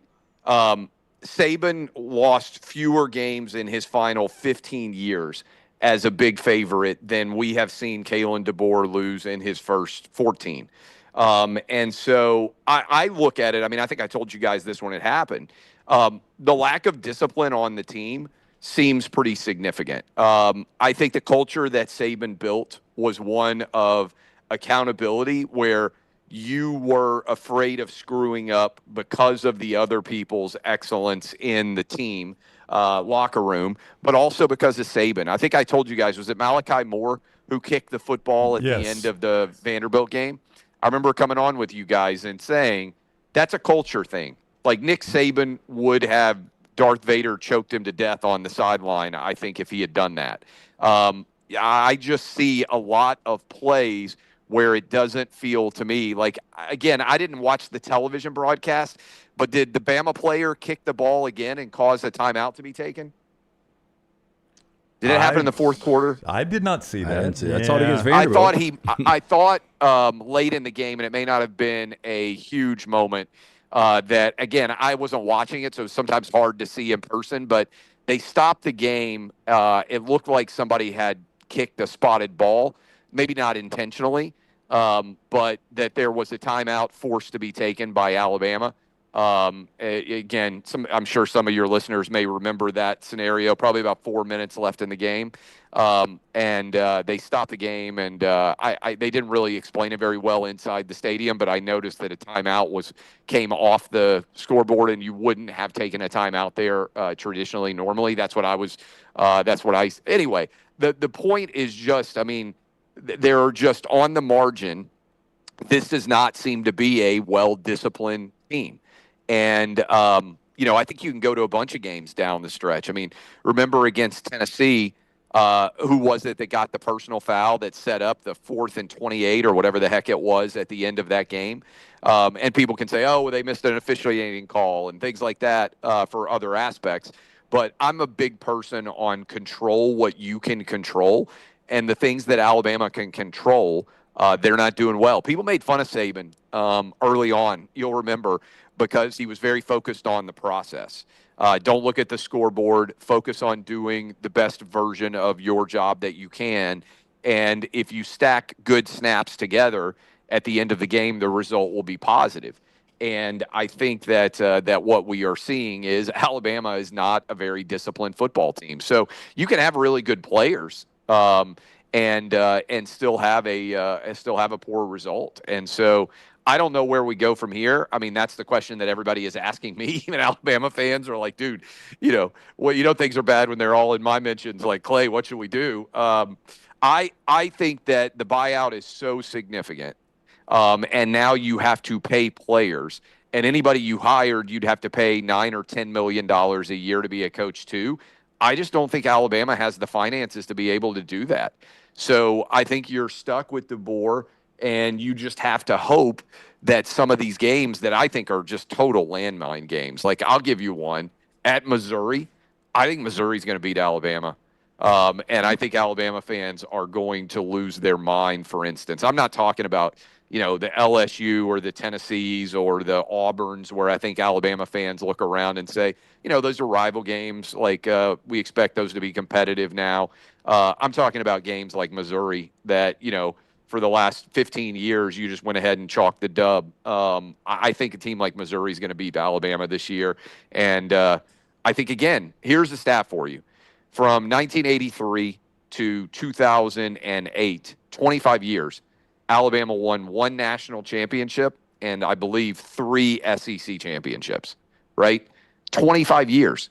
I just think there's a whole generation of Alabama fans that have no conception for how outrageously of an outlier the Saban era was. And they're going to look around at 9-3 or 8-4 like it is the equivalent of the apocalypse. And actually, there were a lot of those seasons historically that Alabama fans considered to be okay. Not the apocalypse, not great. It's not the goal. But I think the next 25 years is more likely to look like 83 to 2008 than it is 2008 to 2023. Yeah, that includes the every student in the largest freshman class in the history of Alabama that's in there right now. All those students. By the way, all those students on campus have never lived through this. Yeah, that's true. This is a good point too. Most of those kids, a lot of them have no knowledge of SEC football at all, right? They've just watched Tuscaloosa on television for like the last 6 or 8 years, and they just think, hey, Alabama never loses. And so this is the downside of having a bunch of New Jersey and Philadelphia and LA kids walking around on campus. You saw the U sell out for that Notre Dame game. It's because there's a lot of fair weather fans. I'll give credit immensely, as you guys know. There's a lot of Alabama fans that were showing up and spending their money in 1984 and 1996 and all those years when things that weren't necessarily going well. Those guys and gals, they're not leaving. I think what Alabama is going to find out now, what's the great analogy from Warren Buffett about until the tide goes out, you don't find out who was wearing the bathing suits? It's a great line. And I think there's a lot of Alabama fans that have been, they're not wearing the gear when the tide actually rolls out. Clay Travis is on the Alexander Shannara trial attorney's hotline. Yeah, there's one video. There's one video, Brownie and LT and Clay, of a young lady. By the way, crop top number 13 Alabama jersey. and the smallest pair of shorts you'll ever see. Okay. I need to do some. By the way, Dunaway, I need to do some research on her work, so you can text me that. Yeah, and she's at the game.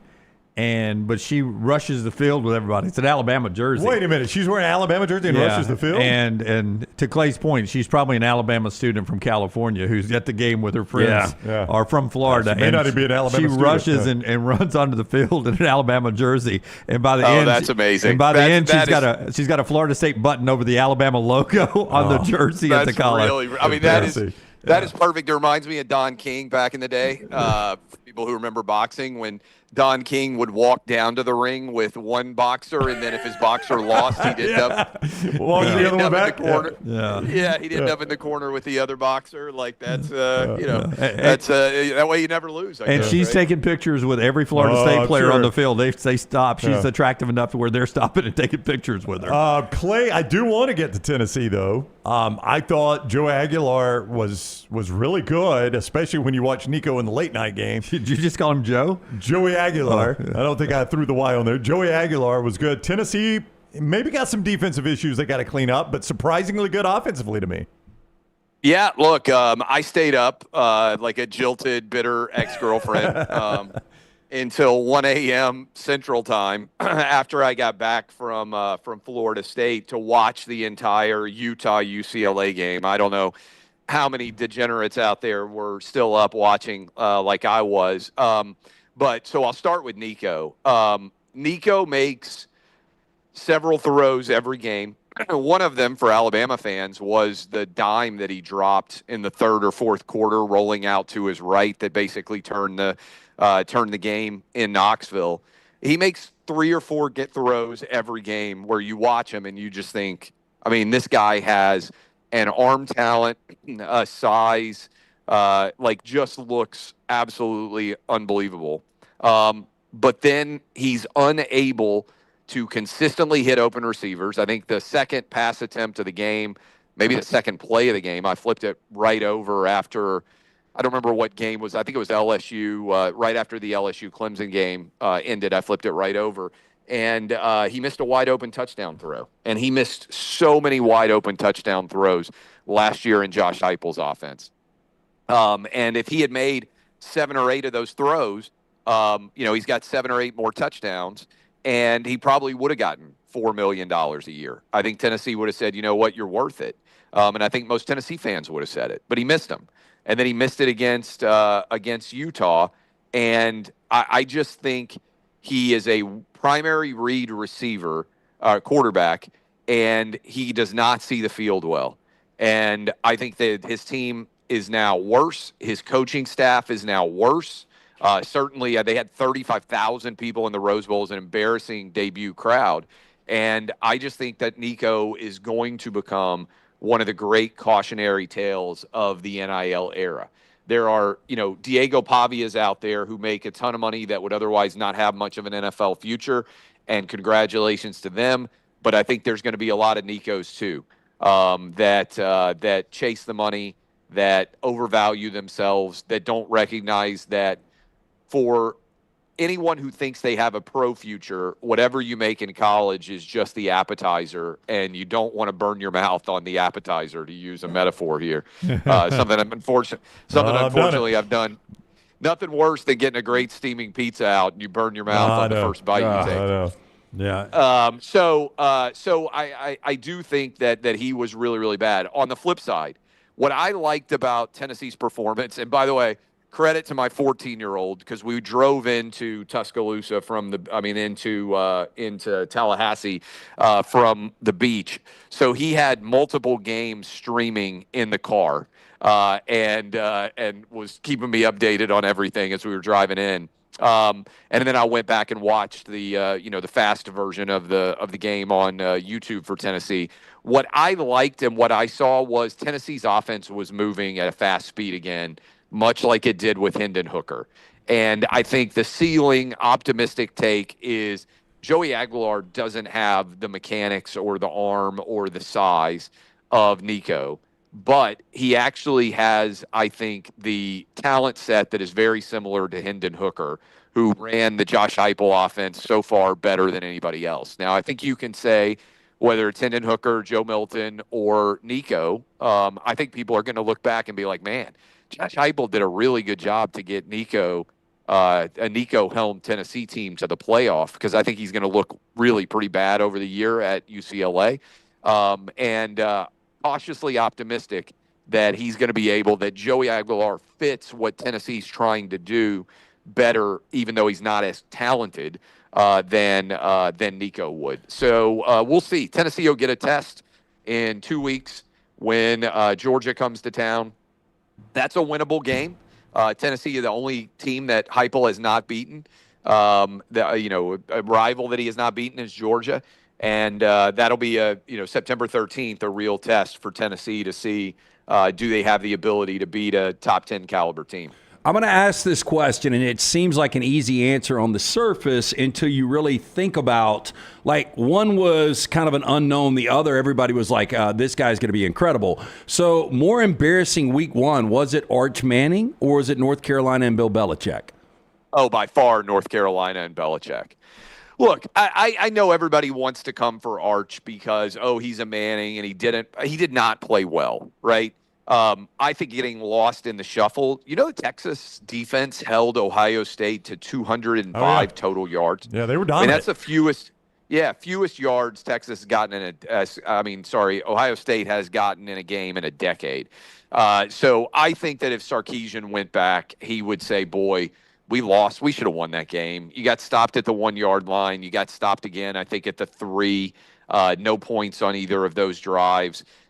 You had Arch miss several throws. To be fair, his receivers sometimes didn't help him out. Like that crossing route on 3rd and 5 or whatever it was, he was a little bit behind. The receiver's got to make that catch, right? In that scenario, you got to help your quarterback out. And so I think Arch will be fine. I think that Ohio State defense is really good, and they're the defending national champions, and you're on the road. I thought that North Carolina's defense would be okay. I didn't think they'd be very good offensively, but I thought, if you guys remember Saban year one, the defense showed market improvement. My recollection is all the way back in 2007. And he got the one big win against Tennessee where, they came out and really just kind of whipped Tennessee out of nowhere in what otherwise was not a very good year. I didn't see any reason for optimism for North Carolina fans. And remember, Saban was whatever he was, way younger, when he started at Alabama. This is not some scenario where you say, okay, in 3 years. I mean, Belichick's going to be 76 years old in 3 years. Is he committed to a long-term build at North Carolina? I don't see it. And so I think North Carolina by far. I put up a poll question. You guys can go look it up. That really's got. I was surprised at these results. I said, who's going to last longer, Belichick at North Carolina or Kalen DeBoer at Alabama? And 60% of my people, with 20,000 votes in, said that Kalen DeBoer is going to be gone before Belichick. Zero chance. Yeah, zero. That's a lot of money. Clay Travis, founder of Outkick, at Clay Travis on social media. Thank you for the time, Clay. We'll see you next week.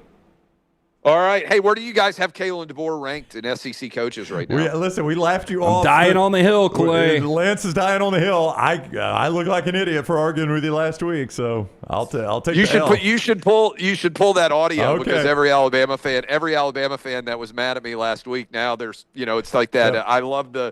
I think I've referenced it before, the Alonzo Mourning, like shaking the head no, and then slowly starts to shake his head yes. That's like 95% of Alabama fans listening to that clip this morning. I will tell you that I'm waiting for the cease and desist, but I have printed up 1,000 crimson hats with white letters on it that says MAGA, Make Alabama Great Again. I'm waiting to see if anybody stops me from selling that. Do the script A right there, and you got it. That is good luck, boys. I'll see y'all. Thank you, buddy. Take care. Clay with us on the Alexander Shinara Trial Attorneys Hotline. Yeah. By the way, there's your $1 million idea if anybody wants to go ahead and take it. M, Alabama script A. G, Alabama script A. Roll with it. I think it might sell. Yeah. Well, first of all, if we're using the actual script A, that's going to cost us some money. Yeah. I mean, the Braves do. No, we could just use the Braves. That's true. And see if they figure it out.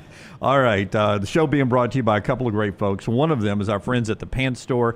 Game day ready always when you go to the Pants Store. They're your game day headquarters. Guys, you can choose from Alabama and Auburn polos and hats and quarter zips and famous name brands like Horn Legend, Cutter and Buck, Antigua and Gentile. Nothing says War Eagle and Roll Tide like the Pants Store. Hey, and ladies, they've got you ready for game day as well. And by the way, guys, too, it's great gifts for birthdays and Christmas that's coming up. White sneakers, the platforms, the fall boots, rompers, perfect dresses. They've got it all right there at the Pants Store. Plus, they have free alterations and free gift wrapping. So wherever you are, whether you've got a store near you from Huntsville to Auburn, Tuscaloosa, Birmingham, or if you're anywhere listening to us in Atlanta or Nashville or Chattanooga or Mobile or New Orleans, you can order online, pantstore.com, pantstore.com, and our friends at Inverness Country Club. Find your sense of community at Inverness Country Club. How about this? If you're relocated to retired, Inverness is a great place to network, great place to meet others in the community. They've got memberships that fit everyone from the social to the golf, pickleball out there. Very important. Take a tour of this unbelievable club today. Call Aaron, 205-991-8608. That's 205-991-8608 or online, ICCalabama.com. Best days happen at Inverness Country Club. Listen, a lot of stuff out there. But especially stats coming off Alabama. David Hale of ESPN. Since 2008, that's the year Alabama got going under Nick Saban, though 2007 out. Since 2008, the fewest pass completions to beat Alabama. I mean, 9 completions. Okay. Yeah. And there's 6 that make this here. Okay. Florida State this year with 9. Michigan had 11 in the bowl game. Okay. And Oklahoma had 9.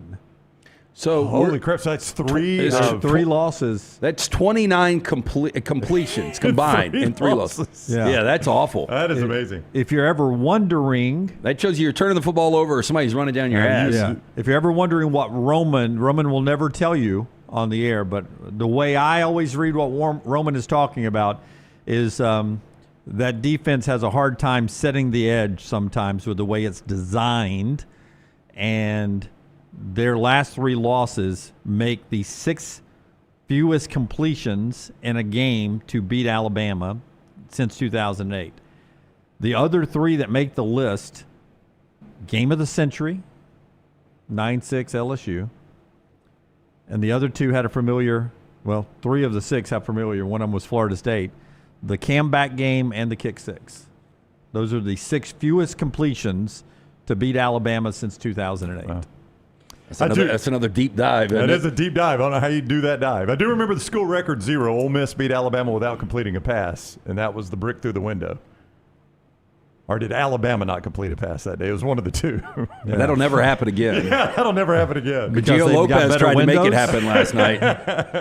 Gio didn't complete one for 2 hours. That's a long way to go. Yeah, that got really uncomfortable when they started talking about that. They started to it's like, just give him something underneath really quick. I would admire Kalen DeBoer if all of a sudden he threw a brick through his own window and admit that he did it himself. I was watching game tape. I got so mad I grabbed a brick on my desk and threw it out the window. We always thought Bill Curry threw it out his window as well. When we come back, we will unveil our upset alert for this week. 3 winners last week and 2 not winners. We'll refuse to call you losers this time of year. We'll get to that. We'll get to our 4 downs in the next segment and Joel Klatt. All that coming up on the show that is being brought to you by our friends at Bojangles. Brownie, tell us about Bojangles. It can be bow time for you this college football season. Either the catering parties at your house as you're watching the game or the tailgates as you're on the road for high school and college football. Bojangles can make it bow time for you. Those great chicken tenders at Bojangles pair great with all those great dipping sauces that they have. And you can get those hand-breaded tenders with your favorite sauce today for lunch or for football this weekend at Bojangles. And those of you that love a great breakfast, that pork chop grilled is back at Bojangles for just a limited time.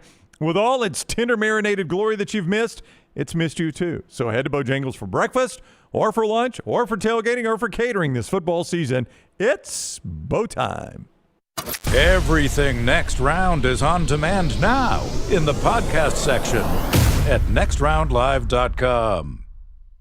Yo, kinfolk, what's good, man? Let me holler at you for a minute. You know how life can be life. You're out there chasing that dollar. Every dollar is accounted for going somewhere. Then all of a sudden, bam! Out of nowhere, a car accident. All I had to do was hit up my people at Alexander Shannara Trial Attorney. You already know when that dude Alex pulls up the trial, he shuts down the litigation situation. Yo, go to Shannara.com. Hit him up at 659-777-7777. Call me, Alabama. No representation that legal services provided are better than any other provider. Storm season is here. Make sure you have a plan of action in place right now. Greg from Pell City and Storm Restoration Roofing should be your first call when storms hit. Insurance companies love working with Storm Restoration Roofing because of Greg Nelson's name and reputation in the industry. When storms hit, call Greg Nelson. He's local, 205-542-3531. He's the home of the free no-cost roof inspection. Greg from Pell City on Facebook, 205-542-3531. It's Storm Restoration Roofing. Hey, there's nothing worse than waking up to a plumbing problem. Don't get caught in a flooded house. Call the guys at Hemp Hill Services. Adam, Chad, and the team at Hemp Hill are the only ones I trust to fix it and fix it right the first time. Hemp Hill Services does it right and always at a fair price. For all of your plumbing, cooling, and heating needs, trust the name that Birmingham has trusted since 1954. That is Hemp Hill Services. Call now, 205-229-2090. That's 205-229-2090. Never miss anything from the Next Round when you listen on demand through the podcast platform of your choice. Apple, Spotify, iHeart, or Google Podcasts. Wherever you listen, always like, follow, subscribe, and turn on automatic downloads so you catch every part of the Next Round. Listen anywhere in the world at any time on the Next Round podcast feed and support the show by following, subscribing, and turning on automatic downloads on any podcast platform. Thanks for always making the Next Round a big part of your day. Stop by the New York Butcher Shop and pick up the finest in certified Angus prime beef steaks and burgers, premium pork chops, ribs, and all-natural chicken cut to order just for you. Their chef-prepared entrees and side dishes are the perfect dinner-to-go choice for your family and are ready to heat at home. With a great selection of fine wines and desserts, the New York Butcher Shop is your one-stop dinner shop. 2 locations to serve you, Cahaba Heights and on Highway 119 in Greystone. The New York Butcher Shop, rare quality, well-done service. Follow Next Round Live on Twitter, Instagram, Facebook, and YouTube. The social media team at Next Round Live is dedicated to giving you daily news conferences and practice video from UAB, Alabama, Auburn, and around college football. Follow and compare to the sites you used to visit. You'll also get the latest highlights and news from the Next Round Daily Show. Turn on the notifications so you don't miss a thing. Follow Next Round Live on Twitter, Instagram, Facebook, and YouTube. See more at nextroundlive.com. Remember the name Way to Wellness if you're battling weight loss in your life. I'm Jim Dunaway from the Next Round. There was a time I was over 216 pounds until Way to Wellness helped me lose 45 pounds, and now for over 2 years, they've helped me keep that weight off. Here's their website, aplanforme.com, aplanforme.com. That's a great name for a website because there's no cookie cutter plan. Everything is designed specifically for you. No contract, no sign-up fees, and your first consultation is free at Way to Wellness. It's bow time. Tired of choosing between sweet and savory? Why not have both? Introducing Bojangles' new chicken and bowberry waffles. The bold Cajun chicken filet you love, now drizzled with a bowberry honey glaze and sandwiched between 2 warm waffles. Which means your favorite meal of the day just met your new favorite dish. And lucky for you, it's served all day. But it's only here for a limited time, so try chicken and bowberry waffles at Bojangles today. It's bow time.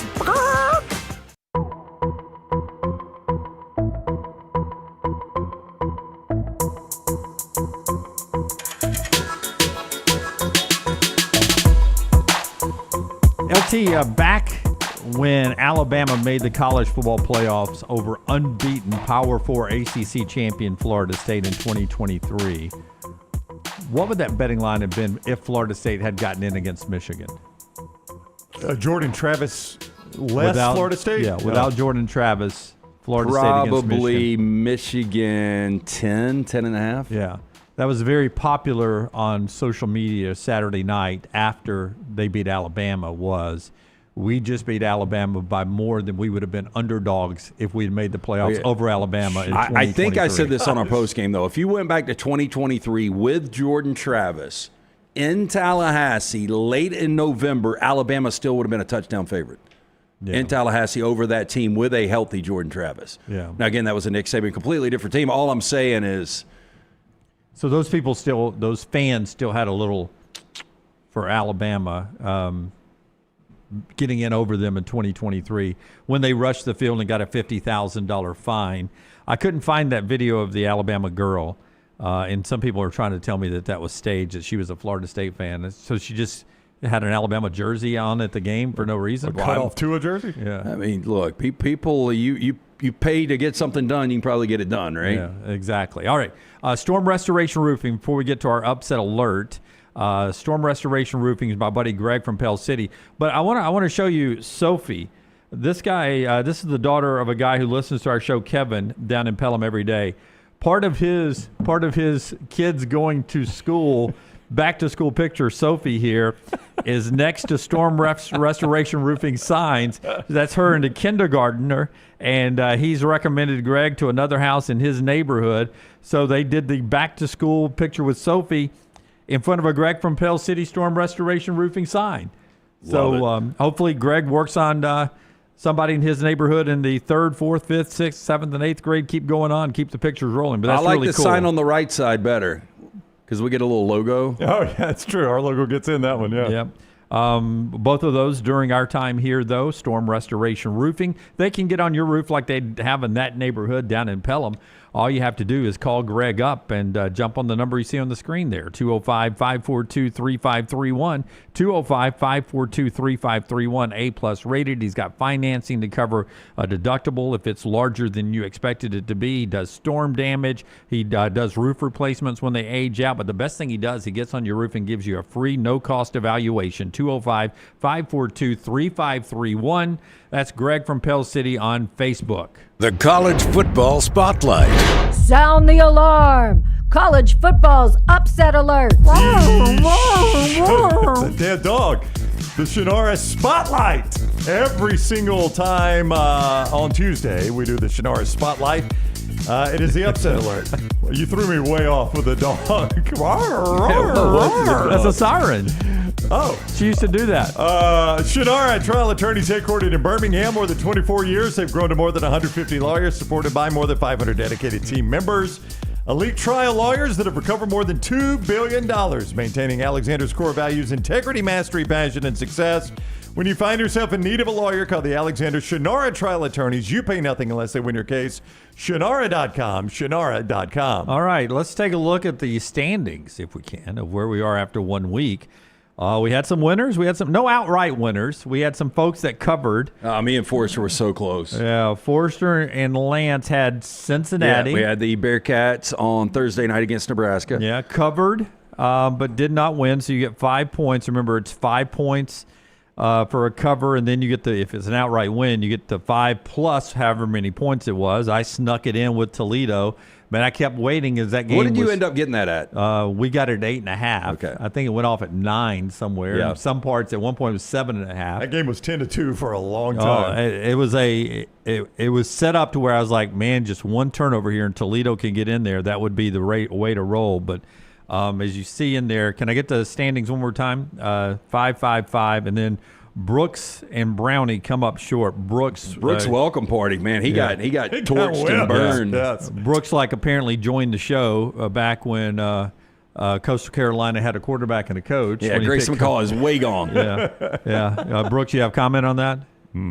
Brooks are going to destroy you. It was more about less confidence in Virginia, and Well, it was a bad pick. I rushed you into work that day, so we forced you in that one. And then there's the Brown Bandit, who all of a sudden is not very good post-Saban. Well, he was using my pick, though. Keep in mind now, I was allowed to pick, so he's going to go with his pick today, I am told. Okay, so he's going with his pick to try to change That's what I'm told, yeah. All right, so let's and Tyler chooses not to participate. We're not leaving him out, just so nobody gets their feelings hurt. Yes. Who wants to go first? Let's go with Brooks, since he sucked the most. Brooks, Brooks, what do you have for us this week? I'm going to go with, the red ink ran out, but I'm going to go with Miami of Ohio plus 14.5. Okay. You have it written down? Well, you said the red ink ran out. Yeah, the red ink ran out, so I just doubled up on the black. Yeah, okay. So why not? That's good. So Brooks has got Miami of Ohio. What are you playing that at mybookie.ag? What'd you have? Plus 14.5. Plus 14.5. Taking big swings to get back in it. I like it. That's the way to do this. Yep. Yeah. Once you fall behind. I'll go next, Lance. Last week, the team I have played against Walker Howard. Remember that 5-star recruit that was at LSU? That was the dude that Brian Kelly spooned, right? That's right. He went to That's true. he went to Louisiana, and the team I had, their defense shut him down, and they got a 14-12 win. And now they play another SEC quarterback in Connor Wegman this week. Where's he now? And he's at Houston. That's right. And I think they shut him down too. I'll take Rice. What a good logo. Plus the 12.5 versus Houston at home in a rivalry game. I think it's called the Bayou Bucket they play for. That's a terrible name. And then the tribute to Josh Pate at the bottom, don't lose to food. That's his motto, don't lose to food. This week, Houston loses to food. Give me Rice and the points for the outright winner. How long did it take you to do the Rice R, the English R? Not long at all. That is a good-looking logo. This morning. Yes. Not long at all. In fact, I had 2 other winners, I'll be glad to tell you afterwards, that I chose not to go with simply because I didn't want to draw them. It's too hard to draw? Yeah. Yes. Let's go LT next on his. So, look, it's not going to be a popular pick because it's Mark Stoops in Kentucky. They didn't look great against Toledo. Zach Calzada was awful. Lance, he threw for 85 yards. But you're catching 10.5 at home. I was not blown away with Ole Miss. Look, I know they had almost 700 yards of total offense, but they were a little sloppy with the football. And you look at Kentucky the last 3 times they've played. Outright win last year in Oxford. They lose by 3 in Oxford in 2022, and they lose by 1 in 2020 in Lexington. So they've covered 3 straight in this series, and it's been extremely tight, one-possession games. Catching 10.5. I think Ole Miss has got the better roster, but I think Kentucky will keep it close here. And that's a terrible – I don't know why that was so tough to draw. But No. I'm telling you, the interlocking letters – they're very difficult. Are hard to do. Yeah. I cannot draw a good Auburn one. Well, you know what they try to do is they've got like a separation where they've got a little white border between the colors. And so not only do you have to do the interlocking once, you got to do it twice, and then you got to be able to color in. First world problem, but very, very difficult to do. Yeah, I mean, you would probably need to start on that a little earlier to get that down. I tried that Auburn one all the time. I mean, maybe I got too much Bama in me, but I can't draw that Auburn logo. Let's go Forrester You'll next. learn this year, though. I mean, you are 100% in. Let's go, Forrester. What you got for us this week, man? All right, we're keeping it local. We're going to Burgess Snow Field. Look out! Look out! Hey, Big Brown. C, little OCKS. Hey, Brown, What? you think those Liberty Flames, whose mascot is an eagle, know anything about the AKC? You know what AKC stands for, don't you, Scotty? Oh, I do. Yeah. That's the ass-kicking chicken. That's the old ass-kicking chicken at Jacksonville State University. You know what that chicken's going to do? I hope it does what do its we get name to see it? Do we get to see it? Oh, look at this. It's still out. That's good. That chicken's going to kick some ass, take some names, and extinguish those Liberty Flames. Big C, little OCKS. I really thought he was going to stop and go Calvin on it and Peay just on the flame is what I thought you were going to do. It's funny that you say that because I actually had a version where that was happening. All right, next week. Let's see it. No. It's not ready for air. Oh, okay. Hey, good pick, Scott. Good pick. Hey, thanks. Did too much of the Gamecock get shown in the AI animation? Maybe there were definitely some cheeks. Yeah. All right. Show me that in the commercial break then. All right, let's bring him in. The Brown Bandit's back with us. What's up, fellas? How's everybody doing? Man, you are. How many contracts are on your head? You're losing streak. No. I think when I did the pick last week, I let Brown pick the game. Screwed it up, of course, idiot. And I gave away a suitcase full of cash. Now, fortunately, I've got plenty of cash because in the offseason, a friend of mine got me invested in a rainforest in Ecuador that's producing fruit. And it's the best fruit you've ever tasted. We export it right back here to the United States, and we sell it to the public. If you guys are interested, and with or without a tariff, if you've I've heard of somebody else that does Ecuadorian fruit. Ecuadorian fruit is the future of fruit, Tyler. It's where everybody's going to be eating fruit from Ecuador, from the rainforest. Can you get bananas there? You can. Best bananas you've ever had, Lance. Wow. Okay. And if you and 9 of your friends want to participate with me and my investors, I have got room for you guys. Jim, are you interested? I'm not. I am not a fruity kind of Okay, guy. well, I always trust investing with a guy that's got a mask on. Though I did want to see the gamecock peeing on the flame. That is a bit fruity. You guys are going to regret saying no to that, but that's your choice. But I've got plenty of bankroll this season because of that. We're going to go to the SEC. I have been calling this all off season. It has been a popular game people have talked about. Mississippi State is catching 7.5 against the Arizona State Sun Devils, who are coming to the hot, humid city of Starkville, Mississippi. They get heat, but it's dry heat. They don't know what they're getting into with this humidity, though it has been a mild summer, so I'm a bit worried about furnace that. blaster in Tempe. It's I know, 114. that's dry heat. That's dry heat. There's no humidity. They literally are coming from the American desert. Yeah, their mascot is a devil. All right, I've got a sun devil. Yeah, right. I've got interest in an Ecuadorian rainforest. You don't deserve hell. You deserve a desert. Produces fruit. There is one team I'm not worried about the heat. It's the ones coming from the desert. Yeah, but it's dry heat. Do I need to tell you guys how humidity works? I don't have time for you idiots. I'm making my pick. Mississippi State, the real state, going to beat Arizona State. Tyler, they're giving me 7.5 points, it says right here on the whiteboard. You know what I need? None of them. None of them. That away, Tyler. Big C, little O, CKS, and no points. Mississippi State straight up the Ecuadorian rainforest game of the week. I'm not going to need money because I'm going to win it all with my boys, Jeff Lebby and Mississippi State. Jeff Lebby, he hit the buffets in the offseason. Boy, he did. He's thickened up a little bit. He's ready for this game. He's got some meat on the bones, I noticed. You know, Megan Trainor, body sensitivity. Don't worry about it, girls. Be fat if you want to be fat. Yeah. She lost like 1,000 pounds, and she gave it all to Lebby. Skinny. Lebby got it all. Mike Elko was like, don't worry, it'll still work in the SEC. Jeff Lebby, big guy. He's going to win this game straight up. Yeah, I would tell you today, high in Starkville, 83. It is a little unseasonable. Yeah. Lucky for you, Saturday's game time temperature. Give it to me. 93. And what's the humidity? That's the key. 100%. That's the key. Yeah, okay. So that is our upset alert today. Being brought to you by, in part, our friends at Breakline Services. Pretend those are sunglasses there, Brown Bandit, and slide in there and read us about our friends at Breakline. This is like absurd. BreaklineOptics.com. BreaklineOptics.com. Hey, when you're out. Jesus. We're falling apart. Smoky Mountain Train. Georgia. Hey, when you're out in the... I just called to say I love you. No New Year's Day to celebrate. All right, seems inappropriate. That song about an angel in the other room or something. Oh, that Jeff Ely? Yeah. That's one of my favorite songs of all man. time. Just keep coming with the blind singers. I'm out. That's all four. Yeah. Eddie Rabbit wasn't blind. He's just dead, right? I can't do a top 5. That's my 4. Hey, my buddy Gordon Mote is maybe the best, 100%, and maybe the best piano player in the world. Y'all ought to see him. He's crazy. I doubt he's the best piano player in the world. This is like we're executing somebody with a Breakline sunglasses on.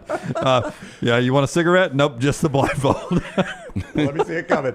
Hey, but I want to die with my glasses on. BreaklineOptics.com is where you can go get the glasses. BreaklineOptics.com. Code TNR30 is the website to get 30% off your order right now at BreaklineOptics.com. These things are fantastic. They are built to last. They are made from durable, polarized, Trivex molded lenses. You can't break these things. We've tried it. We've had them mount out in the parking lot, hammering these things. You can't break them. RTD4 says Brown about to climb Mount Everest.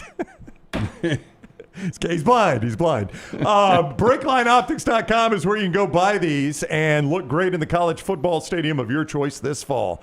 BreaklineOptics.com, code TNR30, BreaklineOptics.com. And our friends at Way to Wellness brings you the 4 Downs today. Our journey to 4 Downs starts with Way to Wellness, the website at planforme.com. It's also your journey to weight loss is right there. And maybe you just need a special diet to help you with things like diabetes, or you're suffering from sleep apnea. Sometimes a change in diet could help you with that as well. They can work with you on that and a lot more. Leslie and her board-certified team right there, a planforme.com, a planforme.com.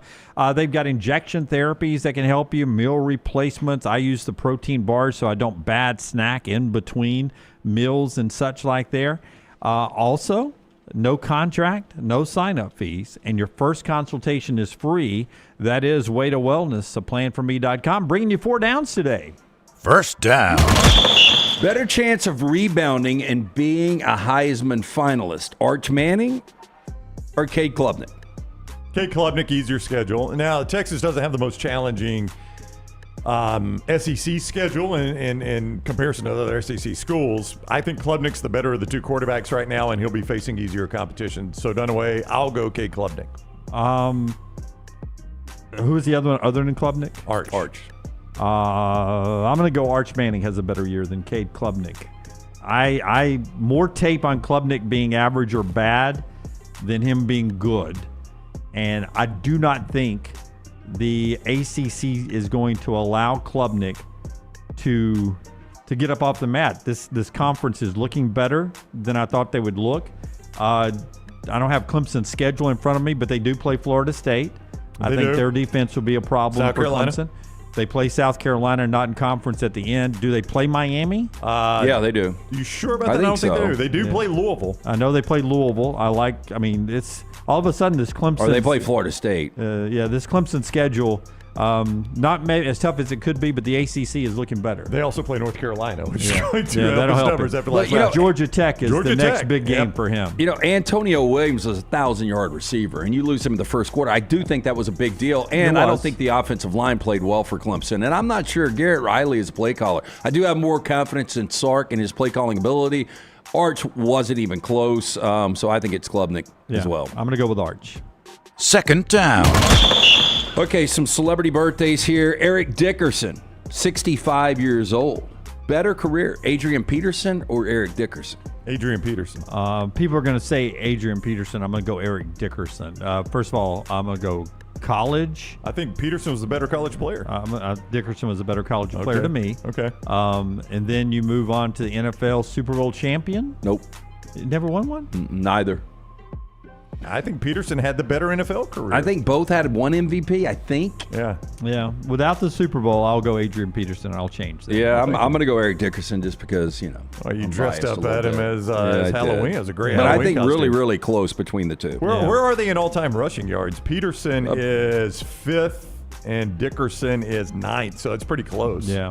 In all-time, they're only about 1,000 yards. Oh, I mean, they're close on everything. Yeah, I thought we had a Super Bowl that separated them. That's on me. I'll go Peterson. I think Eric Dickerson made an NFC Championship game. I don't know what Peterson's deepest from. Probably the NFC Championship game as well with Minnesota. Yeah. Third down. And by the way, he fumbled that one away. That was the Brett Favre game, right? Yep. Yeah. That was the bounty game. Yeah, so many fumbles by Peterson in that game, though. So Terry Bradshaw, 77 years old today. If I asked you better career, Terry Bradshaw or Eli Manning? Terry Bradshaw, not even close. Four-time Super Bowl champion. But Fox, when they got the NFL, as part of the series you guys watch, America's Team, Fox doesn't get the NFL without Jerry Jones helping out. But their biggest first person to go get on that Fox broadcast was Terry Bradshaw.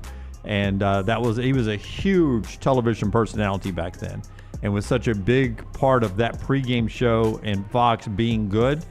Yeah, and I know he's worn people out over the years, and I think we all do that if you stay around long enough. Right. I mean, Dick Vitale, all these guys, Chris Berman. Yeah, he's gotten old. He has, and but he was really good. He had a great personality back in the day. He was in movies, and Eli's just never had that personality. And look, Eli is still going to cash checks, but I agree with you. I think it's Terry Bradshaw. Not even close to it. Yeah, I go Bradshaw as well. Yeah. Fourth down. Primarily based on the TV stuff, though. To me, Keanu Reeves, 61 years old today. If I asked you better career, Keanu Reeves or Troy Aikman?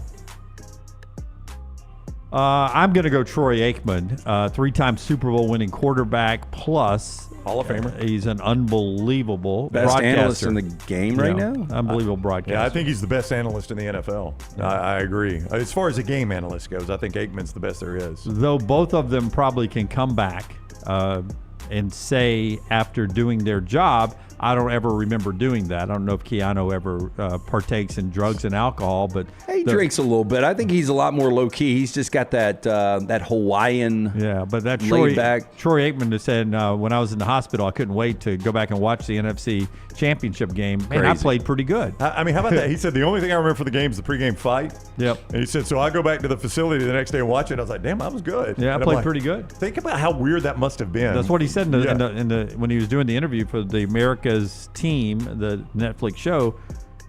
You cannot imagine how weird it is watching you play when you have no memory of you playing. That's wild.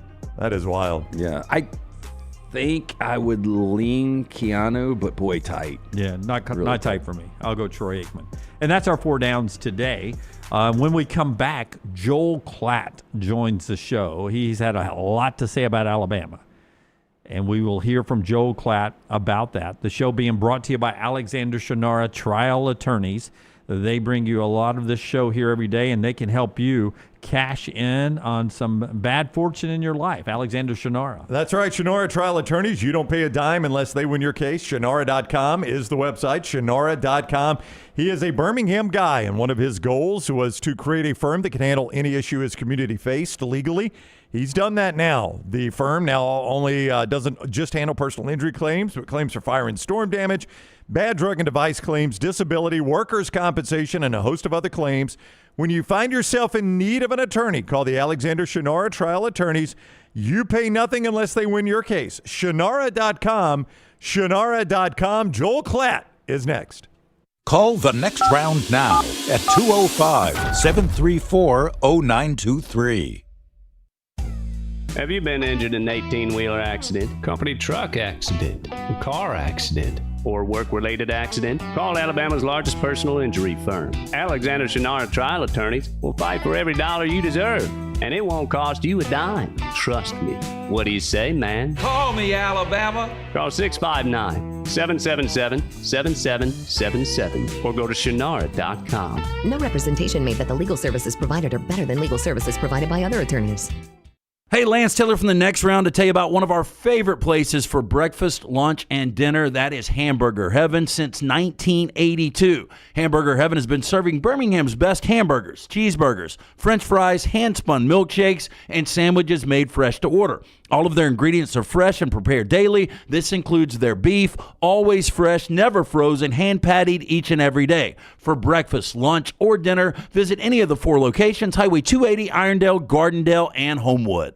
Never miss anything from the Next Round when you listen on demand through the podcast platform of your choice, Apple, Spotify, iHeart, or Google Podcast, wherever you listen. Always like, follow, subscribe, turn on automatic download so you can catch every part of the Next Round. Listen anywhere in the world, anytime on the Next Round podcast feed, and support the show by following, subscribing, and turning on automatic downloads on any podcast platform. Listen anywhere in the world, anytime on the Next Round podcast feed. Thanks for always making the Next Round a big part of your day. Hey, let me tell you about our friends at Urology Centers of Alabama. Compassionate and comprehensive urological care with 35 physicians, 17 locations across Alabama. Their patient-centered approach to all of your urological needs. Remember, they've got that new men's health center. It is beautiful, helping men with a wide range of sensitive male issues in a comfortable environment. You can always go online, visit urologycentersalabama.com, schedule an appointment with one of their many urologists today. Excitement awaits at Barber Motorsports Park for the UAB Medicine GT World Alabama Benefiting Teal Wings of Hope, September 5th through 7th. Witness some of the most iconic sports cars like Lamborghini, McLaren, and Ferrari battle it out on the track. Enjoy the beer gardens, food trucks, kids zone, garage, and more. The UAB Medicine GT World Alabama. Kids 15 and under get in free. Get your tickets today. Storm season is here. Make sure you have a plan of action in place right now. Greg from Pell City and Storm Restoration Roofing should be your first call when storms hit. Insurance companies love working with Storm Restoration Roofing because of Greg Nelson's name and reputation in the industry. When storms hit, call Greg Nelson. He's local, 205-542-3531. He's the home of the free no-cost roof inspection. Greg from Pell City on Facebook, 205-542-3531. It's Storm Restoration Roofing. Get all your favorite Next Round gear all in one place, nextround.store. From our Next Round hats to the logo tees to the all-time best-selling Y'all Can Have the Rest shirt, you can look your best by shopping with us at nextround.store. Take the next round anywhere with nextround.store. Get all your favorite Next Round gear all in one place. NextRound.store. From our Next Round hats to the logo tees to the all-time best-selling Y'all Can Have the Rest shirt. You can look your best by shopping with us at NextRound.store. Take the next round anywhere with NextRound.store. It's bow time. Tired of choosing between sweet and savory? Why not have both? Introducing Bojangles' new chicken and bowberry waffles. The bold Cajun chicken filet you love, now drizzled with a bowberry honey glaze and sandwiched between two warm waffles. Which means your favorite meal of the day just met your new favorite dish. And lucky for you, it's served all day. But it's only here for a limited time, so try chicken and bowberry waffles at Bojangles today. It's bow time. Jim Dunaway, Lance Taylor, Ryan Brown. Live from the Birmingham Racecourse Casino Studios, the next round, presented by Bud Light, is on now. This hour of the show brought to you by Champy's World Famous Fried Chicken. They bring you the final hour of the show every time. Sterling and his crew for over a decade, the same locations, Highway 119 in Alabaster. Go by for your tailgate. You can go by there and discuss Garrett Nussmeier, the new Heisman favorite. You can go there and discuss how Arch Manning looked, or you could go sit at the bar and talk about how good Auburn looked. But most of you are at the bar during happy hour today discussing the end of the Alabama dynasty. It is over. Joel Klatt is with us. He is presented by MyBookie.ag. Code next round for that $500 up to $500 bet back bonus. MyBookie.ag. What is up, Klatt? Huh? Hey, in lieu of flowers, Klatt, if you would just make a donation to our charities here in the state of Alabama for the death of the dynasty. No flowers, please. Just a donation. No flowers. Just a nice little donation. Flowers die. Yeah. What charity are we donating it's to? The next round fund. It's the M Script A G Script A Foundation. Make Alabama great again. Oh, that's great. I want to quote. I mean, it makes me, guys. It honestly made me sad. Like at first, I turned on the game. You know, I get in the airplane, and thankfully they've got TV, so I'm like, okay, great. I turn on the game, and I'm like, I'm like, that's interesting. But it was pouring rain at the time. By the time I had left the shoe, got on the plane, and actually was watching the game, I believe it was 17-7, and it was pouring. And I was like, oh, probably a funky game. You know, like there was probably like the ball popped out, this or that. And then I start watching, and they're talking about it from a highlights perspective, and I keep watching, and I'm like, wait a second. Florida State's just the better team. Yep. And it wasn't particularly close, and that was jarring for me. It was jarring. And then I think that the next thing that honestly just kind of made me sad, honestly, because like it's tough to see the lack of effort, guys. Like it was really bad. You know, they weren't in shape, they weren't fast, they weren't physical, they didn't give great effort. The offensive line got absolutely decimated. I feel really bad for Ty Simpson. I'm sure that there's a large sector that's frustrated and like, oh, Ty Simpson ain't the guy. We tried him at South Florida, and it didn't work then, and it's not going to work now. He didn't really have a chance in the game that I watched based on the lack of effort and physicality and overall cohesion of the offensive line. And when you look – now, there's also, you know, we won't send flowers Alabama's way, but flowers towards Florida State. Like they were much better than what we anticipated, in particular this perfect marriage between Gus Malzahn and Castellanos, the quarterback. But you look at the rest of the schedule for Alabama, they have to be substantially better substantially better than what they were in week 1, just to finish 9-3. That's if they improve. If they don't improve substantially, that's going to be an 8-4 or 7-5 football team, which blows my mind. Yeah, I mean, how does this happen? Because, again, I said earlier we had Clay Travis on, and I was like, I'm going to die on the Kalen DeBoer hill. Like, I was, all about him coming to the program. I thought it was a can't miss. He has won absolutely everywhere he's been. And, Joel, the one knock was he's not going to be able to recruit in the SEC. He's been great at bringing in big-time recruits. They held everybody together. They didn't have one transfer out after spring ball. Everybody talked about chemistry. Everybody talked about how together this team was. There was zero energy. Like, who do you put the blame on? Is it Kalen DeBoer? I mean, it's got to be, right? Well, yeah. I mean, he's the head coach, so it's got to fall on him. And to your point, this was one of the reasons why I was like, you know what? Like, I kind of like Alabama this year because it did seem cohesive. He has won everywhere he's gone. Grubb was back. I was shocked. I was shocked by what I saw. Maybe this is just a total anomaly and it'll change. But I also, not only was there no energy or spark or effort or physicality, the game plan, guys. I mean, who's writing an apology note to Ryan Williams for putting him in the slot 90% of the time? Last year, he was in the slot 20% of his snaps. He was in the slot 90% of his snaps against Florida State, running into those safeties. Lo and behold, here he is. He's not a huge wide receiver. This guy is an operate in space, outside wide receiver. Why in the world was Ryan Williams in the slot 90% of the time? That's crazy. And he got beat up. He can't survive in there. It's one thing to put Jeremiah Smith in there, like 40% of the time. He's 6'4", 220 pounds. That's not Ryan Williams. So even the game plan was horrific. It was absolutely horrific. And that falls on Kalen DeBoer. And I'm with you, Lance. I thought that this was going to be much better. And everything points to the fact that it should be much better. Now, I will say this.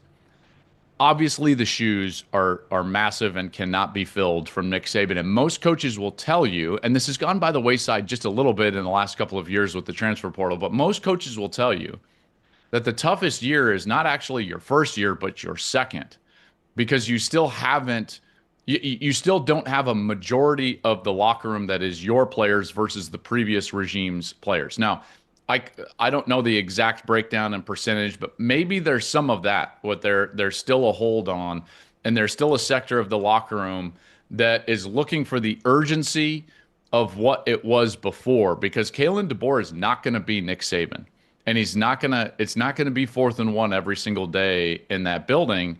And maybe that's what we saw on Saturday. But boy, that was a shocking turn of events. We started our Saturday with the big noon kickoff, as we often do, and the big game, 1 versus 3 or 1 versus 2. And listen, I know the reaction to Arch Manning, but as I watched that, my love for Steve Sarkisian as a play caller and his creativity, I was waiting for some dynamic play calling from Steve Sarkisian that was going to help Arch Manning out, and I to my naked eye never saw that. Give me your thoughts on Arch and Sarkisian's play calling in that loss in Columbus.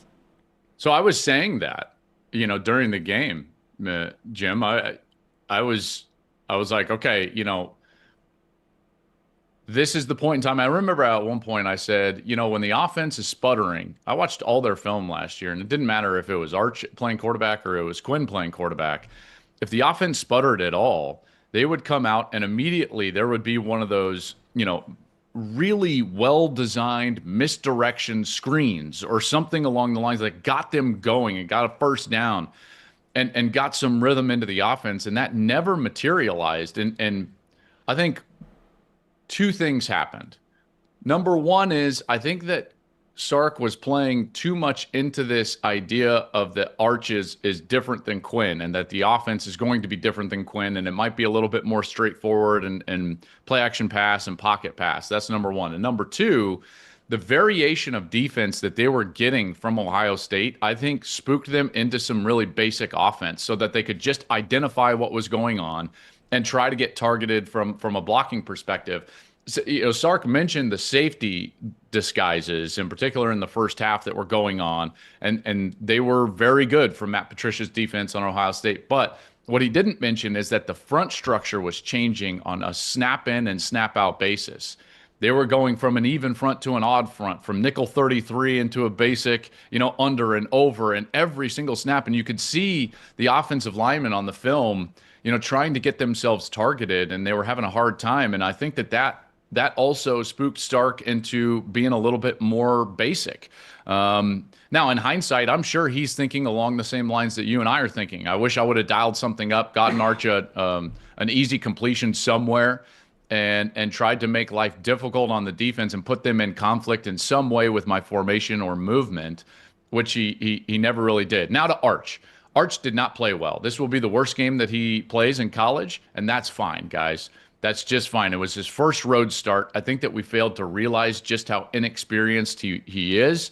There were some things that he did last year that were really special. And I think we also need to understand that Sark's job is always on the line, and he's always going to put his best option out there. And the fact is that he was adamant last year that Quinn Ewers was the starting quarterback, even with some people's frustration with Quinn Ewers.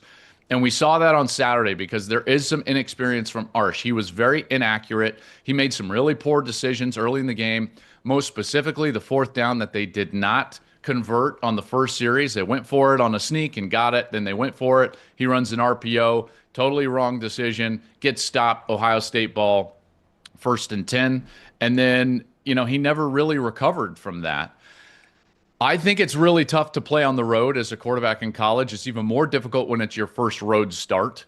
And he's going to get better. So I have zero panic about Texas. Texas is going to be just fine. If we're rating panic meters, Alabama and Texas, panic meter for Texas, 0. They're going to be just fine. That defense is fine. Arch will get better. The offense will get fine. The schematics will grow. Panic meter for Alabama, 10. When you lose the locker room and you have that poor of effort, there's a problem. And so I'm not saying that it can't get fixed, but right now my panic meter for the Tide is 10. Joel Klatt is with us from Fox each week, courtesy of mybookie.ag. $500 bet back bonus right now. You make your first bet when you use code NEXTROUND. Up to $500. They will cover that for you. You lose, right back into your account. You go again.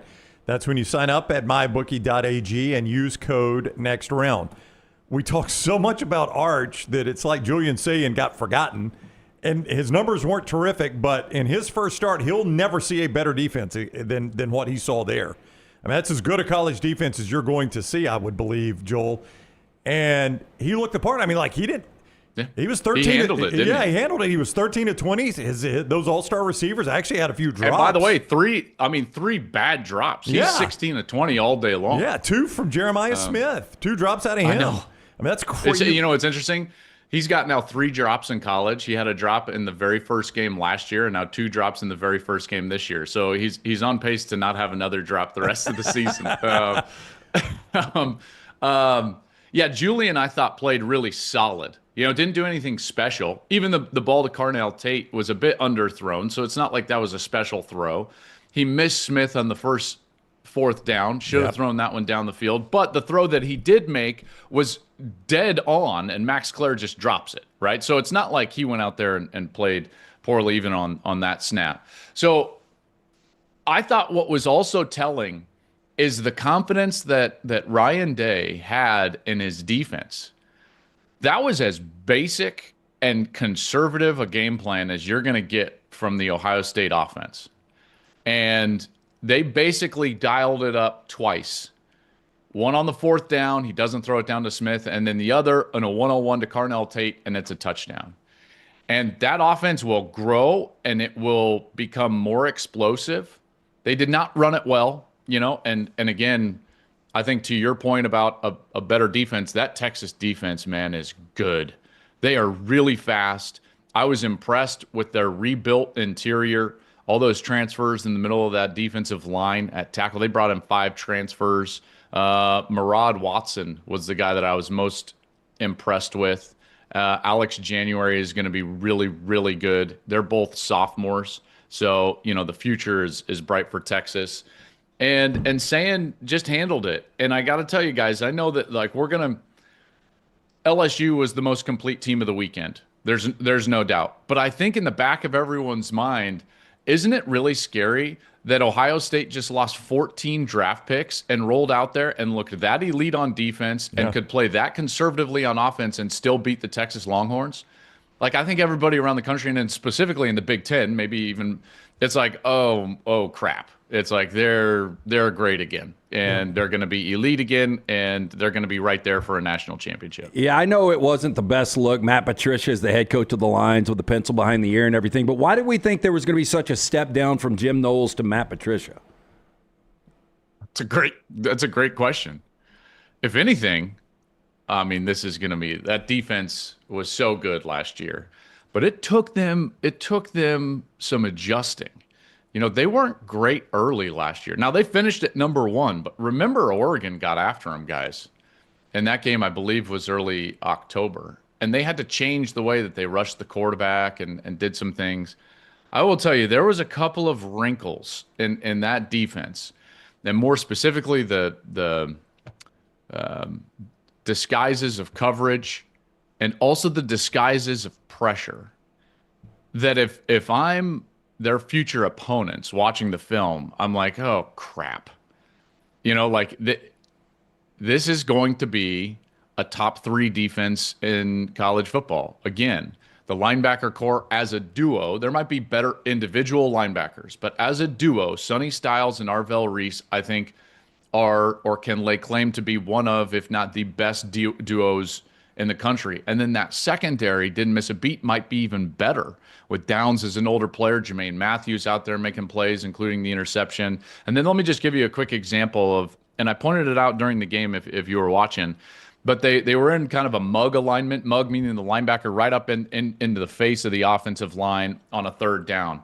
And it ended up being a sack, but Arvell Reese, he's in a mug alignment, and then he poses like he's going to drop back into coverage, like, oh, I'm faking the blitz, and I drop back, and he just delays for a second, and then he comes back into the pressure. That doesn't happen in college film, guys. I don't see that level of detail and that level of disguise. That's an NFL wrinkle of just a guy saying, like, hey, you know what makes this really good is not just delaying with your eyes on them, but acting like you're going out. Look, like, what would you normally do if you're going to run out into coverage? I would look up number 2. Well, then look up number 2 and then, you know, delay into your blitz. Those little wrinkles are really tough to overcome from an offensive perspective. And that Patricia defense, could I say that outside of the defensive line's pass rush, like, they didn't miss a beat? You mentioned LSU passing, but that was such an impressive win for me. Talk more. So good. Do you think that has lasting power with this team, and is LSU the team to beat in the SEC all of a sudden? Do you think that's There's no doubt. And by the way, LSU saved the SEC from just an abomination of an opening weekend. That's true, though. No, right? it's 100% true. Tennessee was going to be the SEC's best win. Tennessee right, over Syracuse. Against Syracuse. Or Auburn. You know, or Auburn over Baylor, one of those two, yeah, and I mean, we could certainly talk about that game. You know, like, you could make a strong argument that Baylor's kicking themselves, you know, giving it up. What was it? They had the ball inside the 10 twice, don't score. They give up a kick return. You know, they're up and down the field. So as good as Auburn was early, I didn't think it was as impressive a win as if you just really look at what happened. I think Baylor lost that game more than anything else. And I'm sure everyone, Tiger fans right now, are just they're gonna love turning the station. They love what you said about Alabama, and then he comes back with that. Well, I mean, it's true. It's true. So I'm still a very much wait and see on Auburn. Okay. Very wait and see. LSU, however, that was, and I said this, you know, just a couple minutes ago, that was the most complete team in the country. You know, there were some things for Ohio State they're going to have to fix. The backs didn't look good. They didn't present a lot of pressure with their defensive ends. So there's some things that they have to develop. Man, LSU rolled out there and they looked incredible. And to win against that experienced team, Clemson, in their house, in that environment, that was so impressive. I was really looking forward to seeing Nussmeier play this year, and he clearly improved. He did not make the mistake that was kind of a hallmark of his game a year ago. And then the Blake Baker and that defense, guys, like you talk about 3, 4, 5 steps forward from what they were a year ago. And watching Harold Perkins run around and that defensive line just own an experienced offensive line for Clemson, that's hands down now, I think, and we don't know about Georgia because who they play, Marshall. So it's like we don't know. But I know LSU is a premium team in the SEC. Georgia might join them. But Alabama certainly isn't. And, A&M didn't look great. Tennessee will wait and see. They're trying to sing Joey Aguilar's praises like T. Martin walked back in the locker room, but it's like let's just wait and see on that. But LSU, if I'm in the SEC, I'm thinking to myself, okay, I think that the title rolls through the Tigers. I mean, not an ideal result with Notre Dame losing on Sunday night, but if I said C.J. Carr is an upgrade from the experienced Sam Hartman and Riley Leonard, is that accurate? I thought there were moments of that, yes. I think that you see – so with a young player, you're always going to get a lower floor. So those experienced guys, they raise the floor because they just don't make a ton of mistakes. But there was a very clear cap on their game, in particular Leonard, who didn't throw the ball well. With Carr, you see that ceiling rise. So that cap is much higher, but the floor is lower. So low floor, high ceiling type of a guy, to use like a draft term. I was really impressed with Miami. I was really impressed because I still think Notre Dame is a very good football team. Like there's 3 teams that lost this week that I still kept in the top 10 because I know they're still a really good team. Texas is still a really good team. Clemson is still a really good team. And Notre Dame is still a really good team. I was impressed with the environment. That's the first time that I've really seen since the old Orange Bowl, Miami really get it going in environment-wise, and I thought that was special. Beck is clearly healthy, and you're starting to see like, oh, yeah, maybe it was the horrendous wide receiver play at Georgia last year that caused him so many problems. Remember, they led the country in drops last year at Georgia, so he was scapegoated for some of their issues offensively. He looked good. Their line of scrimmage looked good. And so because of that, like Notre Dame should be fine. It becomes a much bigger game against it becomes a much bigger game against A&M when they play A&M. But as C.J. Carr gets more experience, that offense is going to be more explosive. They're going to play better on the outside, and that team's not going anywhere. That team's absolutely going to be a quarterfinal team or more, and specifically because of their young quarterback. Hey, before you go, it was a very nice touch by your network to show Lee Corso's final pick in the stadium there. I'm curious, you had a great vantage point of it. How cool was it to watch? You and Gus already up in the press box, obviously looking down on it. Just as a fan of college football and a guy that grew up watching Corso, how cool was that to see in person?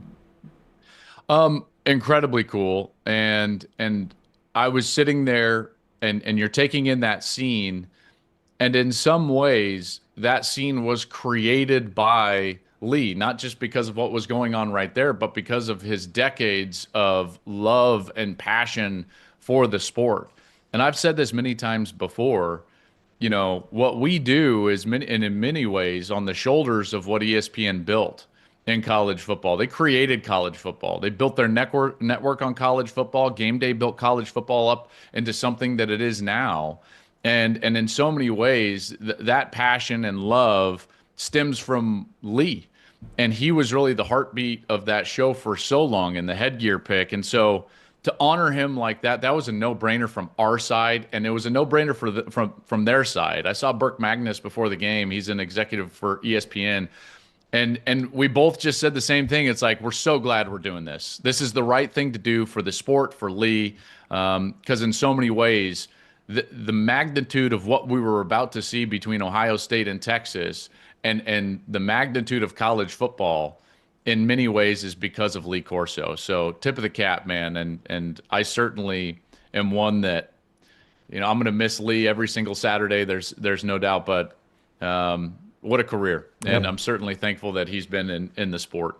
Is there a chance, though, that showed me y'all are going to share Fox and ESPN ABC the playoffs in the future? Did that get worked out while you and Bert while you guys were talking in the press box? Yeah, me and Burke on the sidelines, Yes. hammering out a deal. Yeah. No, I'm sure we you didn't talk guys about are that. probably keeping phone numbers, right? I mean, listen, I would do anything to be involved in the playoff, and you guys are going to get me in trouble. Don't do it. The playoff would be better with multiple networks. I agree. I agree. The biased commentary last year was egregious. We all know that. That's specifically in one of the games, and it would be better if all of us were pushing the entire sport forward. That's what's so beautiful about the NFL is that all the next networks are pushing it forward into the postseason and trying to make everything better versus operating in these silos. In college football, we operate way too much in silos, whether it's the conferences or the networks, and we put fences around our products and things of that nature. And the sport would be better overall if we all shared it, or if two shared it. I believe that. Yeah. Not all, two. Détente. He is. I'm sure Tennessee fans would be dying for well, we want Joel Klatt to call our games. Iowa State in Ames. That's where you'll see the Big Noon Kick with Klatt. Gus Johnson wearing his own shirt this week, and the AAG. Or who knows? Maybe not. I might bring him an extra. Did y'all see that? He left his shirt. Where's he live in L.A.? Can I tell you the story? Can I tell you the story? Please do. And I'm glad that it all worked out and everything was fine. But I sit with my producer about 3.5 hours, almost 4 hours before the game, and we just go over camera placements, and because some games we have more equipment than others. So it's okay, where do we have hat cams? Where do we have so on and so forth? Because I need to know based on the replays that I'm going to ask for during the game. So we're going through kind of our meeting, and his phone rings, and it's Gus, and he's like, "Hey, what's up?" And Gus was like, "Hey, we have a minor emergency," and I kind of perked up, and I was like, "Oh boy!" I was like, what's going on? Is he? I'm hoping is he okay? Hopefully he didn't get in a car accident, something like that. So he says, he just says to our producer, "What size shirt you wear?" And I was like, what do we got here? I thought it was a stain or something like that. But the fact that it wasn't, I don't have a shirt. What size shirt you wear? What you got? I'm going to need this shirt off your back. I'm a little, Gus stays in these 5-star hotels. I can't believe it. I'm surprised he couldn't roll downstairs to the men's shop. Yeah. Yeah. Well, this is the problem with noon kickoffs. The men's shop ain't open at 8 a.m. Yeah. Yeah. So I forget which trip we were on. LT, we were on some playoff trip in the Saban years. LT ended up getting a shirt he wore out one night from it was Lost in Nashville. Lost No, and Found. it was SEC Media Days Okay. last year. Yeah. And we went and did some man on the street stuff. It was 1,000 degrees, as you can imagine, July down on Broadway in Nashville. So I come back to do these interviews, and I'm completely soaked. So I went up to the security at what hotel was that? That was the Omni? The Hilton, right? The new Hilton. We'll just say, since our buddy's on, it's a graduate properties. Hyatt, We'll just say, Well, I went to the security guard, and I was like, "Hey, do you happen to have a place where I could get another shirt?" And he was like, "I got some cool shirts in Lost and Found." So he brings me this freaking shirt. I probably got so many freaking skin predators from this thing, but it was like a cowboy shirt, and ended up wearing it for the rest of the. The pearl buttons that you button out the cowboy shirt. That's right. Oh, I love That's it, man. Terrific. That's great. So mention that to Gus next time he picks a shirt. Just check Lost and Found down at the desk. Shout out to Rob Stone for traveling with two shirts. I can guarantee. Well, because Big Noon Kickoff, they have staff and wardrobe and everything, and it's we pack our own stuff, and so they have wardrobe there, and thankfully we got. I just didn't know Rob was that small. Yeah, Rob and Gus. I didn't know they were the same size. I mean, Gus looked great. All right, so there you go. It is Iowa State with the Big Noon Kick. Yeah, it's going to be a good one. That's a fun game. Iowa State. I mean, who's not a Big 12 favorite? Hey, Rocco Beck. We talked about him last week. Dunaway's not a fan. Who's not a Big 12 favorite? It's not that I'm not a fan. I just don't think he's one of the top 5 best quarterbacks in college football. Okay, that's fair. Yeah, we just said he could start for half the SEC. Yeah. That's also fair. Yep. Yeah. Yeah. Hey, so could Josh Hoover. I watched him last night. It was Big 12 quarterback. Yeah, so could Josh Hoover. Yeah. Heck, Cal's quarterback last year lit Syracuse up. Yeah. He's back. Yeah. All right, Klatt, we'll see you Saturday from Ames. Have a good one, buddy. Thank you. Have a good one. All right, you too. Joel Klatt on the Alexander Shannara Trial Attorneys Hotline, presented each week by MyBookie.ag. Bet back bonus of $500, up to $500. You make your first bet using code NEXTROUND. They will cover that bet up to $500. You lose, right back into your account to fire down again when you go to MyBookie.ag, code NEXTROUND.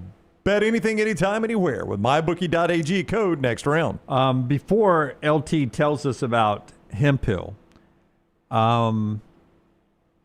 in the commercial break, Forrester, Brooks, Tyler, can someone, I know you guys saw it, the start of the broadcast, the first time they were on camera, the Alabama game, Joe Tess. Oh, wow. Did you see it? Oh, in the club? No tie, 2 buttons. I tweeted out about it.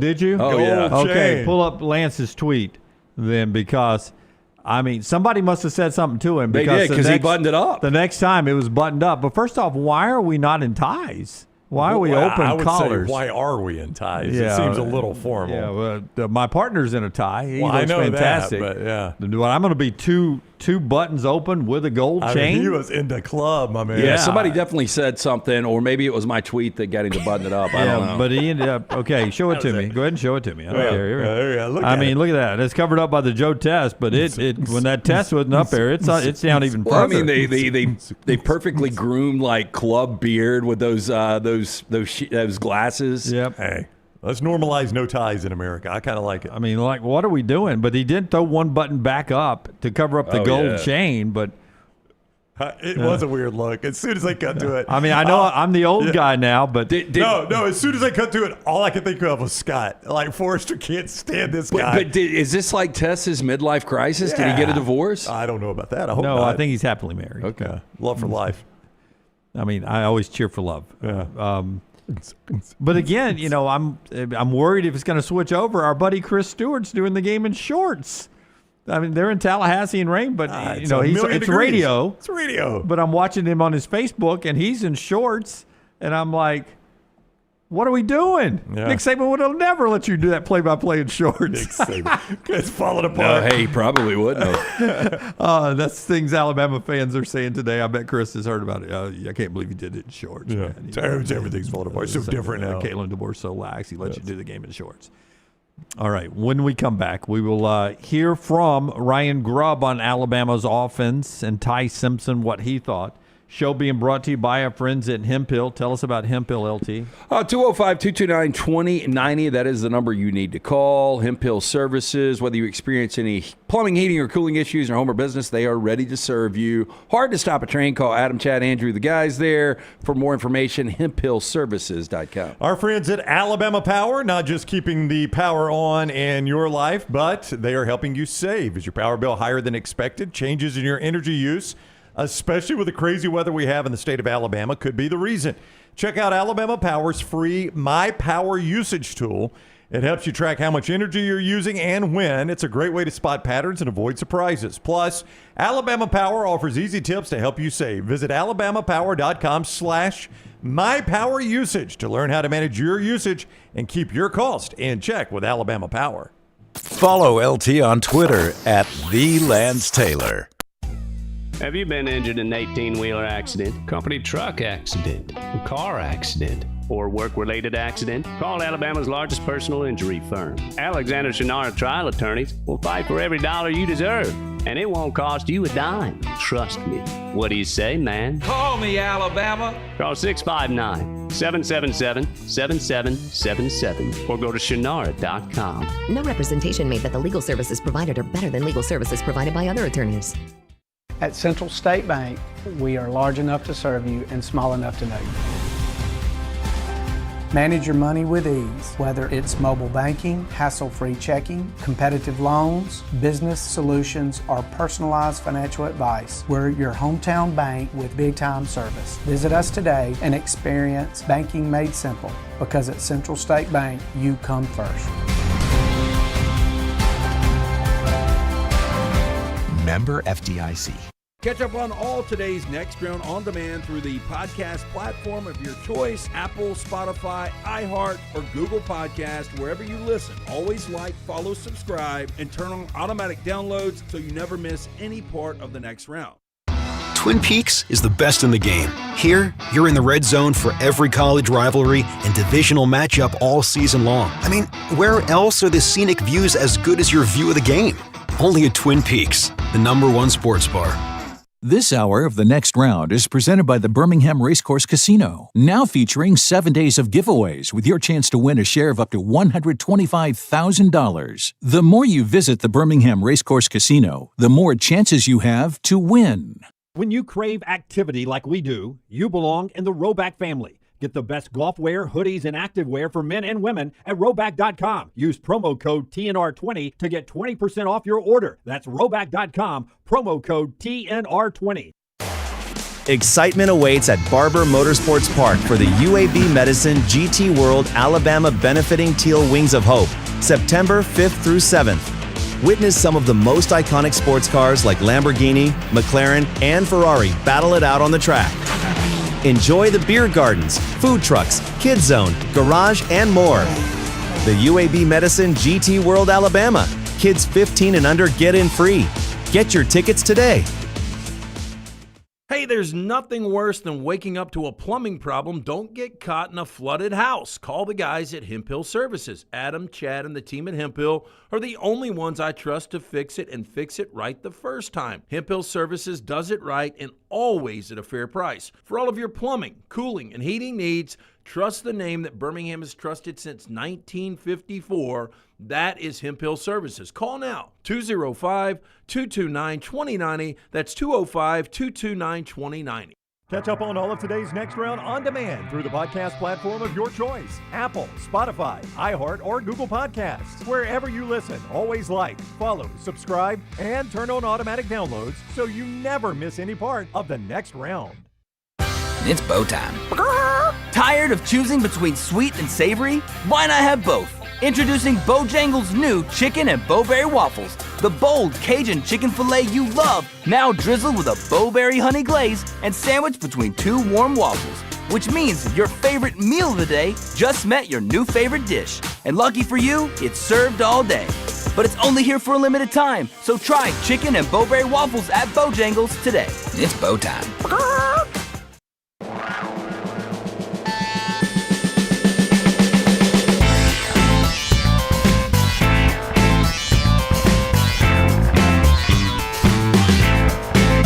A lot to get to in this segment.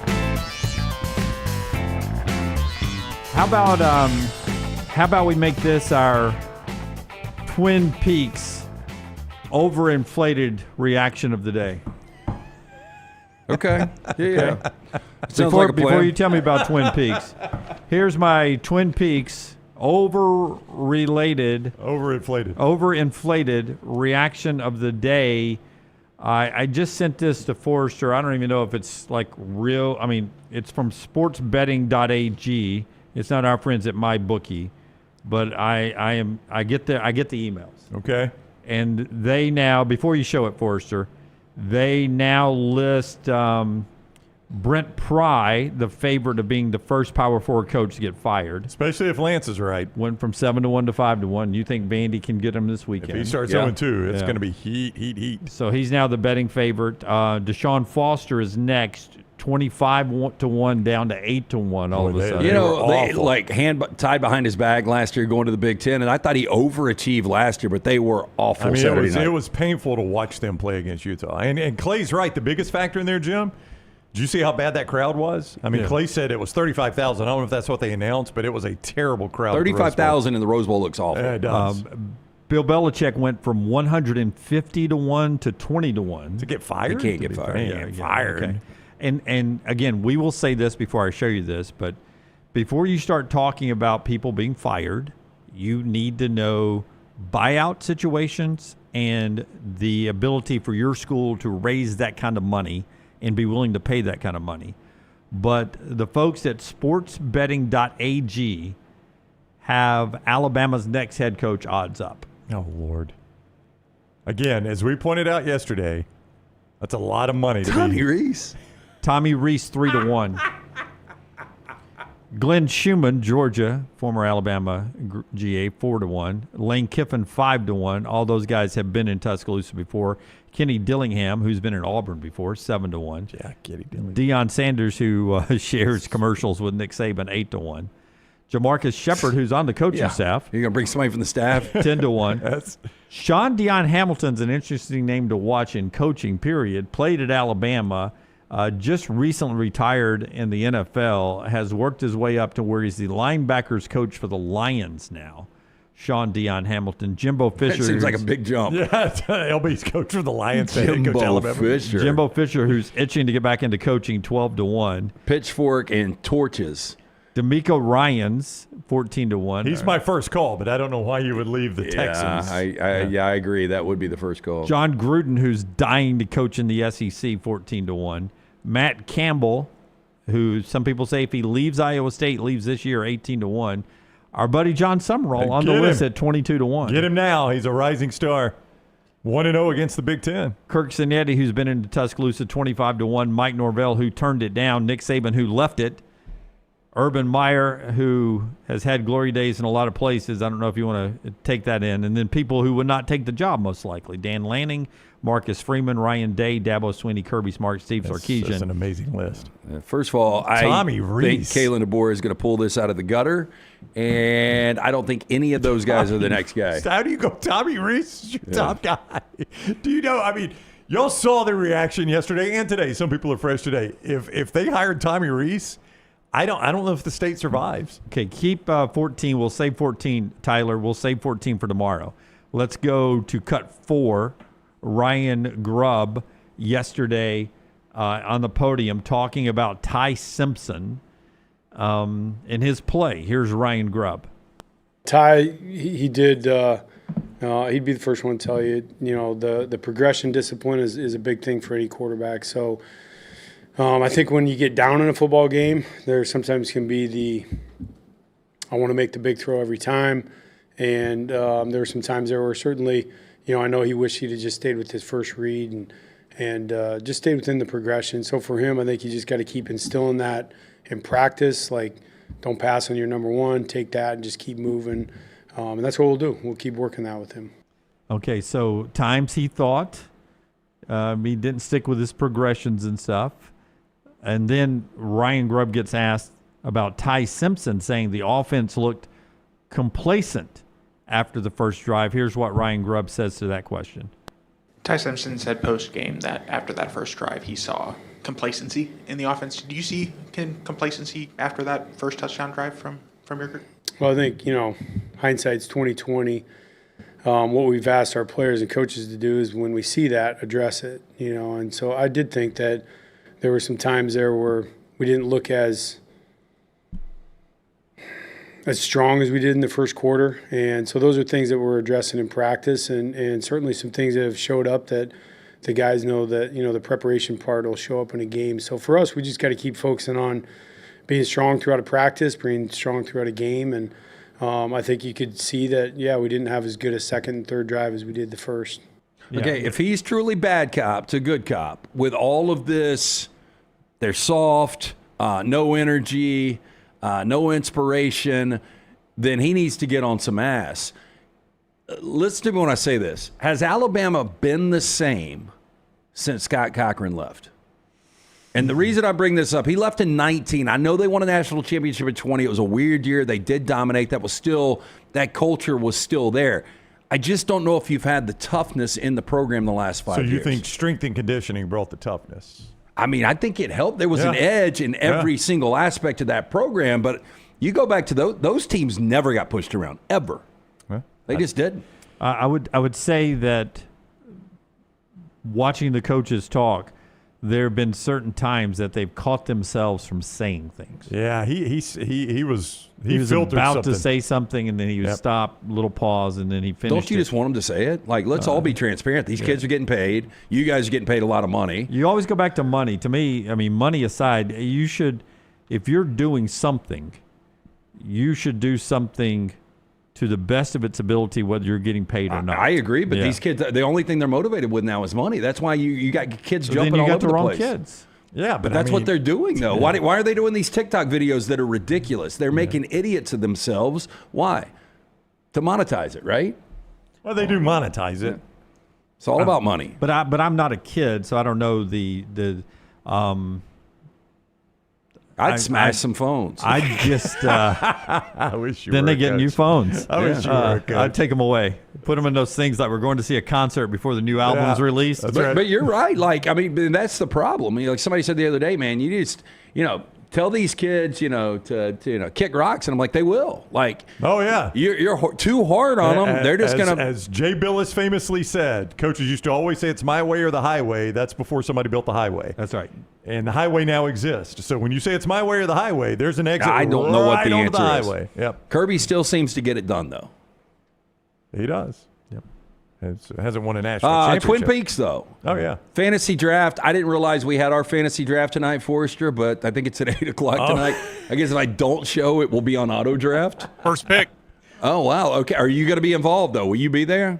I will be at a football game in Oxford, but I'm going to try to make my picks. Okay. Well, look, if you really want organization and you want to get your crew together for a fantasy draft, you need to do it at Twin Peaks. Draft like a pro from now through September 4th into this week. Reserve your fantasy football draft party at participating Twin Peaks locations and score big. Get a draft kit loaded with everything you need. $50 kickback card for the commissioner. $5 kickback cards for every league guest. Don't settle for basic. Draft at the Lodge. Book now. Go to twinpeaksrestaurant.com/fantasy draft. Home of the 29-degree beer.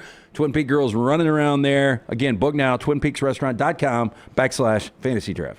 By the way, Ryan Williams, Alabama receiver, concussion protocol day-to-day. We'll see if he plays versus Louisiana Monroe. There will be no official updates on player availability because it's not a conference game. Florida State running back Roydell Williams just played Alabama. Injury late in that game. He also is not participating right now. Hopes to be back very soon. Michigan linebacker Jayshon Barham got a targeting call in their win, and he'll miss the first half. Michigan lost their appeal. Big Ten officials making the targeting call. Face mask to the face of the New Mexico quarterback. Tough call. They appealed it. He'll miss the first half against Oklahoma in that big game. Browning. Coaches poll is out. The AP poll will come out right as our show is ending. Coaches poll, or actually I think at 1 o'clock, well after our show ends. Alabama drops to number 20 in the coaches poll. As deep in this poll as I have seen Alabama in a very long time. Maybe going back to Nick Saban's first season. year. Yeah, when they opened up, 3-0, 4-0? Yeah. So that's the coaches. That's the coaches. Usually more conservative, and it's below 17. Browning, it's 20 or higher. Mm-hmm. Go ahead. Okay. Jim, Auburn in? Right. Auburn is not in. In fact, in the coaches poll, they are 26, 7, 8, 9, 10. 31, 32. They're 32nd, so they're not particularly close. Yeah. Wow. No respect for Auburn. I guarantee you Utah's in this. Utah Lance is 26. They are damn. First one out, Utah. Man, what are they? They even watch the game? They dropped out Kansas State, Boise State, which we think the AP will as well. Yeah, who'd they pull in? Florida State in 19. Had to do that. And Oklahoma at 24. I thought Oklahoma was already ranked. In the AP, they were. Yeah. Yeah, they were not in the coaches. And number 1, Ohio State or Penn State? That's a good question. I should have probably led with that. Ohio State is number 1. They jump LSU from 9th to 4th. So you got Ohio State 1, Penn State 2, Georgia 3, LSU 4. They don't drop Texas too bad. They're down to 6. Miami jumps from 10th to 7th. Notre Dame drops from 6th to 8th. Clemson drops from 6th to 8th. Notre Dame from 5th to 9th. So, like Klatt was saying, Clemson, Notre Dame, Texas didn't really get punished that much. They should. And I don't think they should have. I agree. Yeah. That gets us to trash, brought to you in part by our friends at Michelson Laser Vision. 205-969-8100, the number I called back in 2003. Dr. Mark Michelson, true pioneer, first to perform laser procedure in the state of Alabama in 1995. For more information, Michelson Laser Vision, 205-969-8100. Make sure you tell them the next round sent you. There's no doubt you need length and girth up front. Length matters. LT's Trash is presented by Bud Light. Easy to drink, easy to enjoy. Our friends at Bud Light. Texas man facing a murder charge after allegedly killing his friend while the two played a game with a firearm. That's not really a game. Yeah. Now, in what Harris County Cops Sheriff and robbers? Ed Gonzalez called, quote, hard to believe circumstances, so-called friends Sean O'Donnell, 37, and Aaron Prout, 34, allegedly took turns shooting at each other with a rifle as the other wore a Kevlar helmet inside of a house about 30 miles north of downtown Houston. Can you read that Idiot. sentence again? Idiots. They took turns shooting each other with a rifle? I'll go first. As the other wore Yeah, I a wanna win that. Kevlar helmet. I want to win that coin toss, no doubt. Now, deputies responded August 17th to a call that was initially reported as a possible suicide. There, they discovered Prout, a British national living in Texas, suffering from a gunshot wound to the head. He was taken to the hospital but could not be saved. Now, the Ed Gonzalez, the sheriff, quote, things weren't adding up with the suicide story. Eventually, detectives booked O'Donnell with murder on Thursday, August 28th, booked him into county jail. He is being held on a $300,000 bond. So we don't have a lot of details here, but it did not end well. We got enough of them. Yeah. That's two idiots. That's what happens when you're an idiot. There were no reports as to why they might have been doing that. Oh, I would say drugs, alcohol, or idiocy. One of those three things. I mean, that's a good guess. Maybe all together. There was another case a few years back where this couple tried to see if a Desert Eagle could go through an encyclopedia. And so how'd that go? The movie the show Snowfall, first episode, and it's got a bunch of different, stories all connecting. But one of the guys is an Israeli drug dealer. And so they show up at his house, and that's what they got a guy with a Kevlar on, and he's got his Desert Eagle out, and he shot the guy. And you can only imagine, ribs broken, everything. I would think. I mean, geez. So, 51-year-old man in Miami's Brickell neighborhood faced 48 felony charges on Thursday after police officers arrested him for throwing glass beer bottles from his 41st floor balcony. This is like, follow me here. If you ask AI to say if you could take Gene Chizik and Tommy Tuberville and make it one face. I might throw a little Ryan Haney in there. Is that not Gene Chizik and Tommy Tuberville's face? I can see it. Give me Chizik's top of his head down to about his eyebrows, and then Tommy Tuberville on down. Miami Police Department officers arrested Ivan Caderno on Wednesday after he allegedly threw so many bottles that he prompted investigations by both the building's management company and a detective. I'm just going to call him Gene Chiserberville. I want to say, quote, bottles could have easily struck pedestrians, residents, vehicles, causing serious bodily harm or death. Miami-Dade prosecutors filed a felony case against the man who was born in Spain, faced 24 counts of shooting or throwing a deadly missile, and 24 counts of criminal mischief. I mean, truthfully, like in New York City and places like that, I'm surprised we don't get more stories about people getting throwing things off the patio or the deck or whatever they call those things in big cities. Yeah, I don't know what they call balcony. That's what they call them in big cities. Yeah. I mean, if you just have your beer sitting on the edge, and you're having a get together, and Lance comes up and hugs me, and we back up, and I hit my beer, and we're outside on the 33rd floor. That's going to kill somebody. And that beer goes tumbling off. They probably would get you with involuntary manslaughter, wouldn't they? Yeah, but or the civil suit would at least be huge. But we don't hear about those stories that often. But that's right. You would think you'd get it more. Insanity. Yeah. It's insanity. Yeah. So a couple at Burning Man were met with an unexpected guest one night in their RV camper. Tony. Folks, here's Tony. You're very unexpected, Tony. Yeah, I bet most guests aren't unexpected at Burning Man. But how about this? In a statement to Today.com, a spokesperson from Burning Man Project confirmed there was a baby that was, quote, spontaneously born August 27th in Black Rock City, Nevada, where the annual festival takes place. Didn't even know I was pregnant. Hey, wait. Kayla Thompson told the New York Times that she was asleep with her husband, Casey Thompson, in their RV camper when she suddenly experienced, quote, a lot of pain. Minutes later, Kayla Thompson told the publication she was giving birth to the couple's first child in the bathroom of their camper. She was soon met with 3-pound, 9-ounce baby girl. Now, the couple told the New York Times in an interview they hadn't been planning for a child, nor was Kayla Thompson aware that she was pregnant. Yikes. She explained that she didn't appear pregnant and, quote, didn't have any symptoms. She said the nurses at the hospital said, you don't look like you're pregnant at all. After his wife gave birth, Casey Thompson recalled running outside of the RV to call for anyone that would help. Medical personnel from Burning Man then arrived on site to help. Couple told New York Times that there was only room for the baby to be airlifted to the hospital. Kayla Thompson had to travel via ambulance. Casey Thompson said he was faced with a decision to ensure his baby's safely aborted the helicopter or leave that moment with his wife, calling it, quote, the hardest decision in his life. That is bad. He said he was encouraged to accompany his wife and chose to ride with her to the hospital. Seems like everybody is safe now. Yeah. Can you imagine the drugs running through her system more than likely when she was giving birth to this kid? I mean, you can't be at Burning Man and be sober, right? I think it's very rare. Oh, sounds like they're in a loving relationship. I thought you were going to tell me that was a one-night stand, and he was really surprised, like, God, that was quick. I thought this took 9 months. The morning after baby. I don't understand how you can't tell that your body is so different when you're pregnant. I know there's shows out there that exist on this. I've never really believed them. I mean, at some point, I haven't had a period in a few months. Yeah. You're saying that for you or the lady? Anybody. A menstruation or menstruation. Either way, yeah. Hey, does Bruce Arians have his nose pierced? No. Okay. Batterable skin cancer. No, did he really? Yeah. So he had that cut out? Shit. I think it's just a dent. I think a lot of us older men deal with that. We've been in the sun a lot. Yeah. No, I mean, Gio Lopez had a nose ring. I was just wondering. It looks like it's pierced, though. He's on Pat McAfee today.